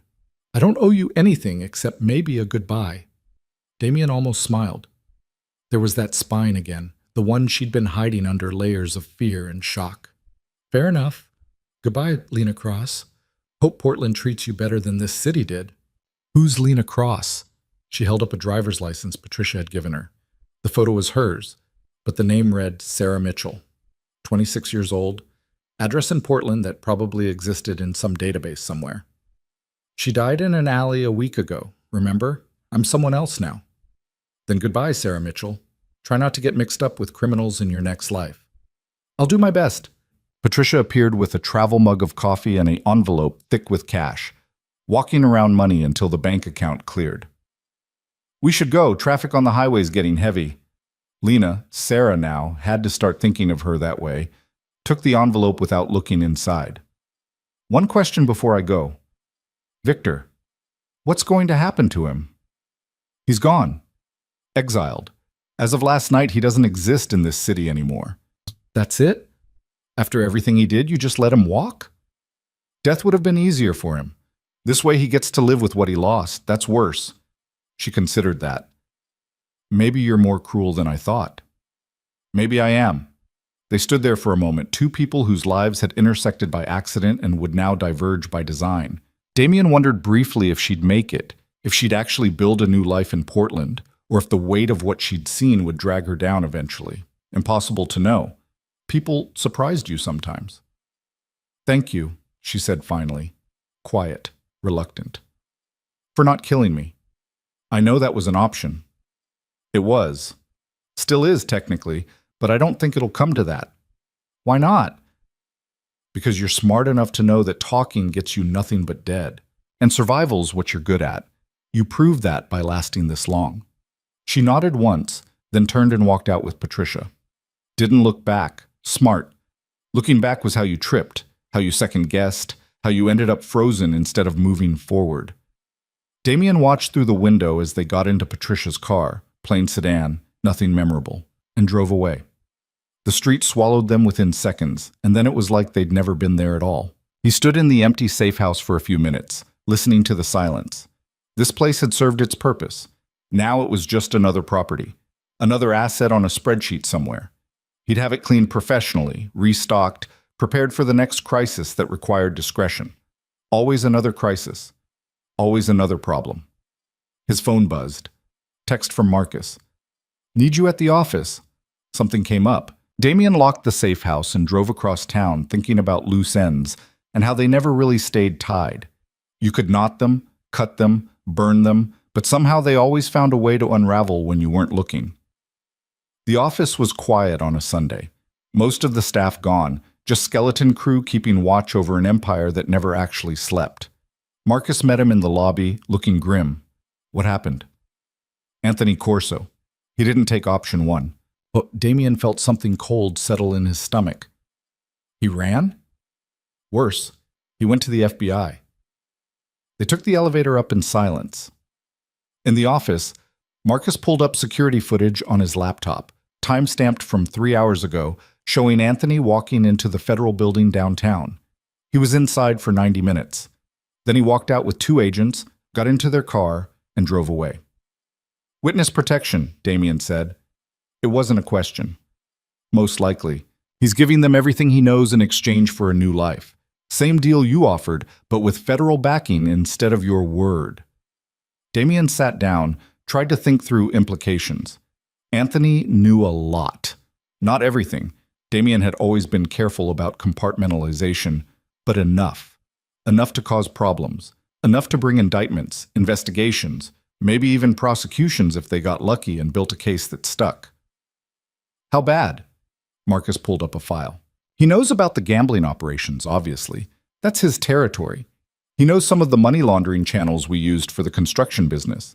He knows names, not all of them, but enough to start dominoes falling. And he knows about Friday night. He participated in the coup. That makes him as guilty as Victor. Yeah, but he's got immunity now. Or will have once the deal's finalized. He can testify about his own crimes and walk free as long as he gives them bigger fish. How big? You're the biggest fish there is, Damien. He's coming after you. The room was quiet, except for the hum of electronics and the city noise filtering through triple-paned glass. Damien thought about Anthony, nervous little man who ran numbers and took percentages and never seemed ambitious enough to be dangerous. Turned out ambition wasn't the only thing that made people dangerous. Fear worked just as well. What are our options, he asked. Marcus closed the laptop. Limited. We can't touch him now, not while he's in federal custody. Even if we could, killing him would just prove everything he's saying, make him a martyr instead of a rat. So we wait for the indictment. We wait for the indictment. Catherine Walsh is already working on it. She's reaching out to her contacts at the DOJ, trying to figure out how strong their case is, how much Anthony actually gave them. But it's going to take time. How much time? Weeks, maybe months. Federal investigations move slow when they're being careful, and they'll be careful with this one. You're not some street dealer they can scoop up on a Friday afternoon. You're connected. You're rich. You've got lawyers and politicians and legitimate businesses creating smokescreens. They'll want everything airtight before they move. Damien stood, walked to the window. The city spread out below him, indifferent and eternal. He'd built an empire in this city, controlled it for 20 years. Now one nervous accountant with immunity was threatening to tear it all down. Start preparing, he said. Move the money. Clean the books. Sever any connection between legitimate operations and everything else. I want firewalls built so high that even if they prove I'm dirty, they can't touch anything that matters. That's going to take, I don't care what it takes. Do it. And Marcus? Start reaching out to everyone who might flip. Everyone who knows anything. Remind them what happens to people who talk to federal agents. Gently, carefully, but remind them. You want me to threaten them? I want you to remind them of reality. The FBI offers protection until the trial's over. After that, they're on their own, and we have very long memories. Marcus nodded slowly. What about the ones who are loyal? The ones who weren't involved in Victor's mess? Reward them. Bonuses, promotions, increased territory. Show them that loyalty pays better than betrayal. Create incentive structure that makes cooperation with feds financially stupid. You're bribing people to stay quiet. I'm investing in organizational stability. There's a difference. They spent the rest of the day implementing damage control. Phone calls to lawyers, accountants, business managers. Quiet conversations with people who needed to understand that the landscape had shifted and their survival depended on adapting quickly. Most of them got it. Some of them would need additional convincing. That was Marcus's department. By evening, Damien was exhausted in a way that had nothing to do with physical tiredness. It was the bone-deep fatigue that came from holding an empire together through sheer force of will while everything tried to pull it apart. He went home, poured a drink, sat in his chair watching the city lights come on one by one. His phone rang. Catherine Walsh. "Tell me something good," he said by way of greeting. Anthony Corso gave them enough for a warrant. They're building a RICO case, racketeering, money laundering, conspiracy. They're going after the whole organization, not just you personally. Timeline? 6 months minimum, maybe a year. They'll want to flip more people, gather more evidence, make sure they've got overwhelming force before they move. But Damien, this is serious. RICO charges stick. If they prove even half of what Anthony's probably telling them, you're looking at 20 years minimum. So we fight it. We fight it. I've already got a team assembling, best criminal defense attorneys in the country. But I need to be honest with you, our chances aren't great. Not if they've got insider testimony and documentation. The feds don't bring RICO cases unless they're confident they can win. Then we make them less confident. Find holes in Anthony's testimony. Discredit him as a witness. He participated in Victor's coup. He's a criminal himself. That has to count for something. It does. We'll use it. But it might not be enough. Then find something that is enough.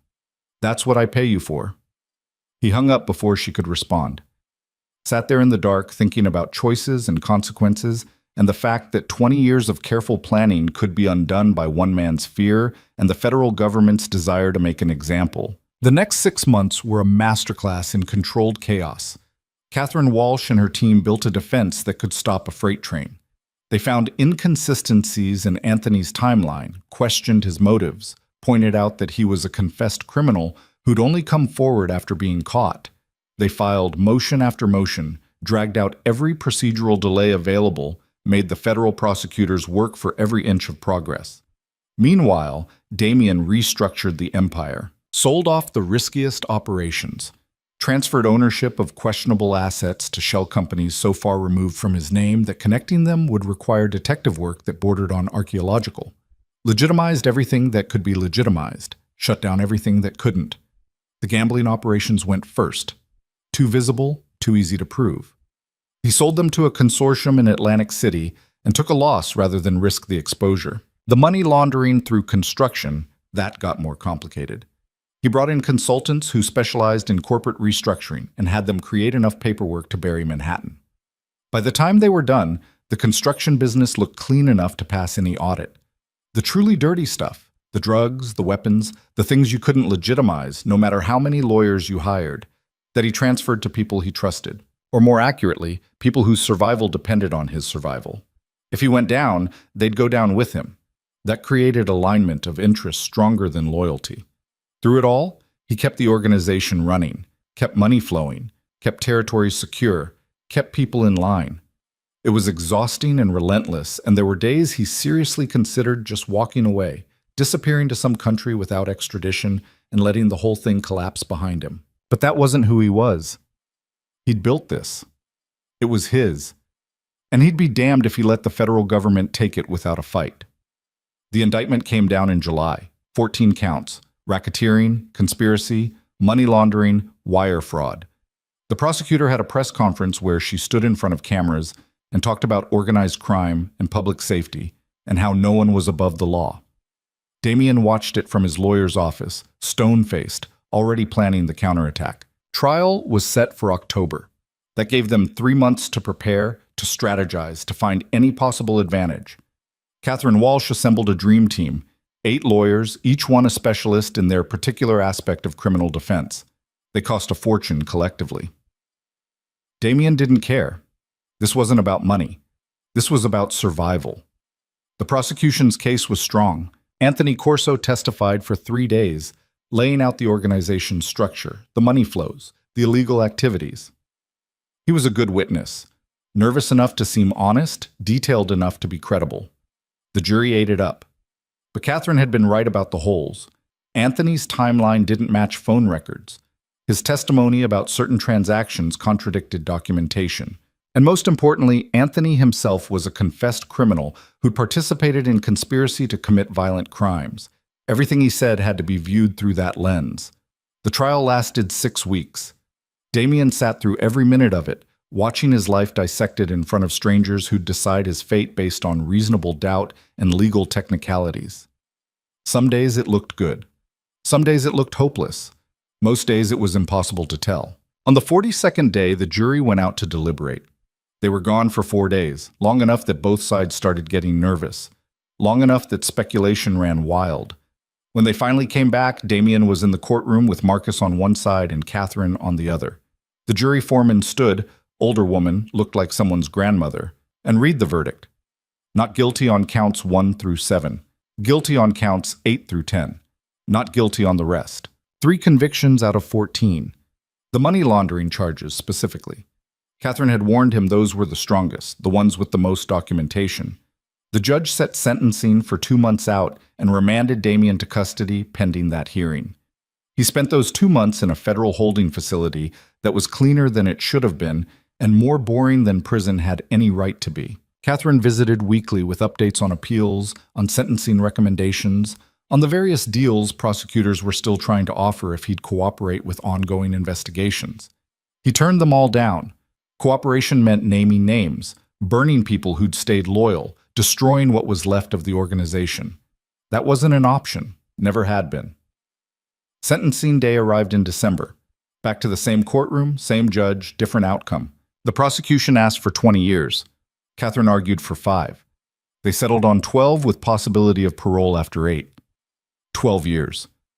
Damien would be in his 60s when he got out. The empire would be gone, reformed under new leadership or cannibalized by competitors. Everything he'd built would belong to someone else. The judge banged her gavel, and it was done. Marcus visited him the night before the transfer to federal prison. They sat across from each other in a room designed for lawyers and clients, speaking in low tones about the future.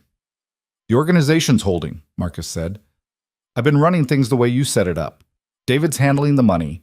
Angela's still got intelligence locked down. It's not the same without you, but it's not falling apart either." "Good. Keep it that way. And Marcus, don't try to bust me out. Don't try anything stupid that gets you killed or locked up. Just run the business. When I get out, if I get out, I'll decide what comes next." "You're really going to serve the full sentence?" "I'm going to serve until parole or until I figure out a legal way out. But I'm not running. I'm not cooperating. I'm taking the hit and moving forward." "Why? You could cut a deal. Walk in 5 years if you gave them what they want. And spend the rest of my life knowing I broke. Knowing I turned on people who trusted me. That's not who I am, Marcus. I'd rather do the time." But Marcus was quiet for a long moment. Then, "You know what Victor's doing?" "No, don't care. He's working construction in Arizona. Living in a studio apartment, barely making rent. I've got people watching him. He looks miserable." "Good. You really think that's worse than death?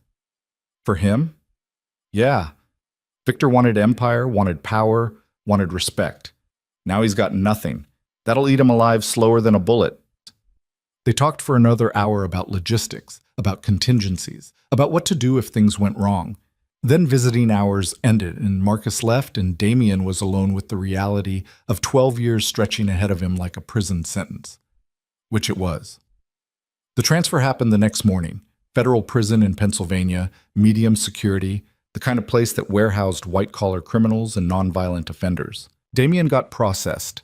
Strip search. fingerprints, the whole humiliating ritual, and assigned to a cell with a roommate who turned out to be an embezzler from New Jersey. "What are you in for?" the guy asked. "Money laundering." "How much?" "Enough." They left it at that. Prison was exactly as boring as Damien expected and marginally more tolerable than he'd feared. He kept his head down, didn't make enemies, didn't try to run anything. Just existed, read books, worked out, counted days. 8 years passed that way. 8 years of routine and monotony, and slowly accepting that the empire he'd built had moved on without him. Marcus sent updates through Catherine. The organization was stable, profitable, evolving. New leadership had emerged, younger guys who'd proven themselves. The landscape had changed, but the machine still functioned. On the morning of his parole hearing, Damien was 56 years old and looked older. Gray at the temples had turned to mostly gray everywhere, lines on his face that hadn't been there before. But the eyes were the same, still calculating, still cold when they needed to be. The parole board asked him the usual questions. Was he rehabilitated? Did he understand the severity of his crimes? What were his plans upon release? He answered honestly. No, he didn't feel rehabilitated because rehabilitation implied he'd been broken. He understood his crimes had consequences, and he'd accepted those consequences. His plans were to reintegrate into society, find legitimate work, stay out of trouble. They believed maybe half of it. But he'd served his time, been a model prisoner, and the system had a vested interest in clearing bed space. Parole was granted conditional on regular check-ins and maintaining employment. He walked out of prison on a Tuesday morning in early spring. Marcus was waiting in the parking lot, older too, grayer, but still solid as concrete.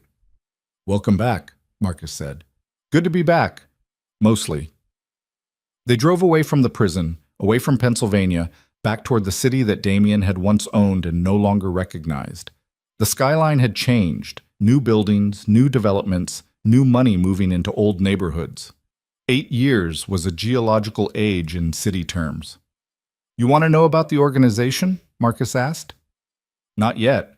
First, I want coffee that doesn't taste like dirt and a shower that has actual water pressure. Then we'll talk business." Marcus nodded and drove in silence. 3 days later, Damien sat in a diner, not Joe's, somewhere else, somewhere new, and listened while Marcus laid out the current state of things. The organization had survived, evolved. Leadership had changed hands. David Lee ran financial operations.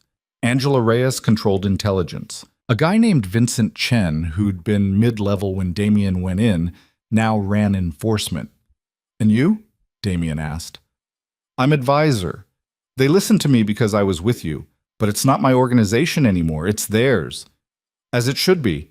8 years is too long to keep a throne warm. So what are you going to do?" Damien thought about it. He'd had 8 years to think, to plan, to decide what came after. "I'm going to consult, help when they ask for it, stay out of the way when they don't. I'm too old to run Empire again, Marcus. That's young man's work. I had my time." "Just like that? You're walking away?" "I'm not walking away. I'm accepting reality. The city moved on. The organization moved on. I should too." Marcus looked skeptical but didn't argue. They finished their coffee and went their separate ways. Damien spent the next year slowly reintegrating. He bought a small apartment, nothing fancy, just clean and quiet. Got a job consulting for a legitimate security firm, helping them design protocols and assess vulnerabilities. The work was boring but legal. He met with his parole officer twice a month, passed his drug tests, stayed out of trouble. Sometimes he'd see news stories about organized crime in the city. Arrests, investigations, the same cycle he'd once been part of. The names were different, but the game was the same. He'd watch and feel nothing. Not nostalgia, not regret, just distance. One evening in November, 2 years after his release, he got a call from an unknown number. "Mr. Voss?" Female voice, vaguely familiar. "Who's asking?" "It's Sarah Mitchell. Used to be Lena Cross." He nearly dropped the phone. "I didn't expect to hear from you." "Yeah, well, I didn't expect a call, but I figured you'd want to know. I made it. Portland's good.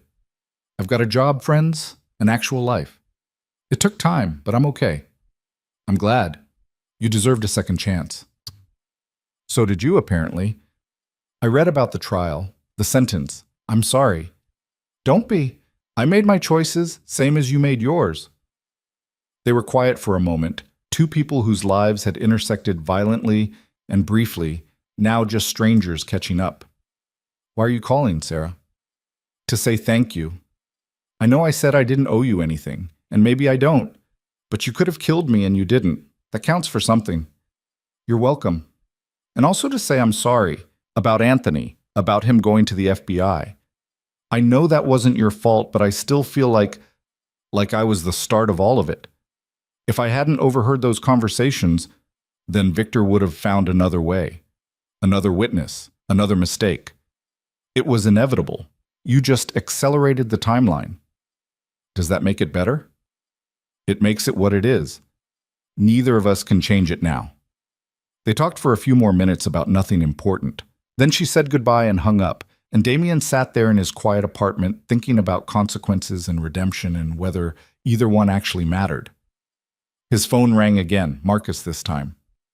You watching the news? No, why? Turn it on, Channel 7. Damien found the remote, clicked on the TV. A reporter standing in front of a warehouse, one of the old ones, probably North Side territory. Police lights flashing behind her, in what authorities are calling one of the largest organized crime busts in the city's history. Federal agents arrested 15 people this morning on charges ranging from racketeering to drug trafficking. Among those arrested was Victor Hale, who authorities say had returned to the city in violation of a previous exile agreement. Damien watched as they showed footage of Victor being let out in handcuffs. He looked terrible, older, beaten down, desperate. Looked like a man who'd tried to climb back to the top and found only the bottom waiting. He came back, Marcus said over the phone.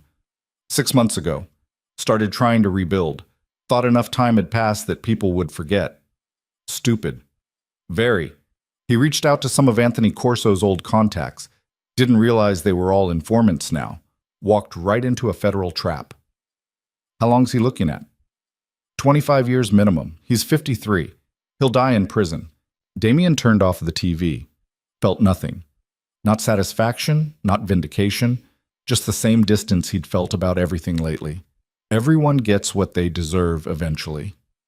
You believe that? I believe consequences catch up. Whether that's the same as deserving them, I don't know. They hung up. Damien sat in the dark apartment listening to the city sounds filtering through the window. Sirens, traffic, life, continuing in its endless cycle. Victor had come back and been destroyed. Anthony had testified and disappeared into witness protection. Sarah had rebuilt. Marcus had adapted. The organization had survived. And Damien? Damien had done his time, paid his price, and come out the other side different. Not better necessarily. Not worse. Just different. He thought about the girl in the alley, the one he'd saved not out of mercy, but out of principle. Thought about how that one decision had cascaded into everything that followed. The investigation, the betrayal exposed, the trial, the sentence. All of it traceable back to the moment he'd cut her loose instead of walking away.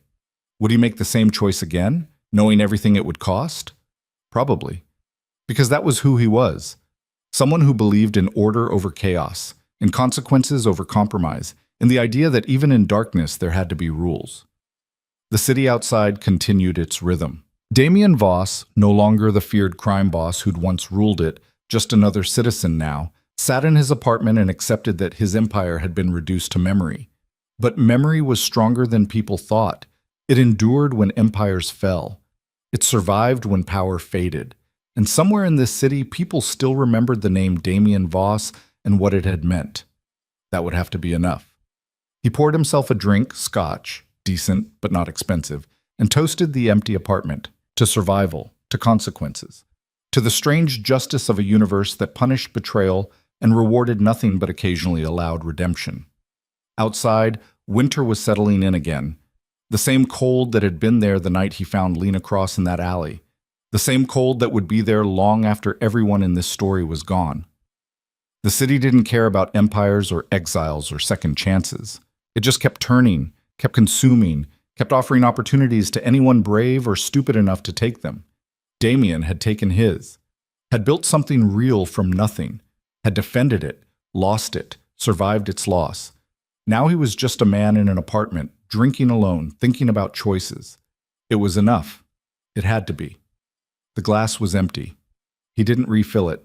Tomorrow he'd wake up and go to work and meet with his parole officer and live the quiet life that came after everything else. Tonight he'd sit here and remember what it had been like to matter, to have power, to make decisions that changed lives. And when morning came, he'd let it go, finally, completely. The story was over. All that remained was living with how it ended.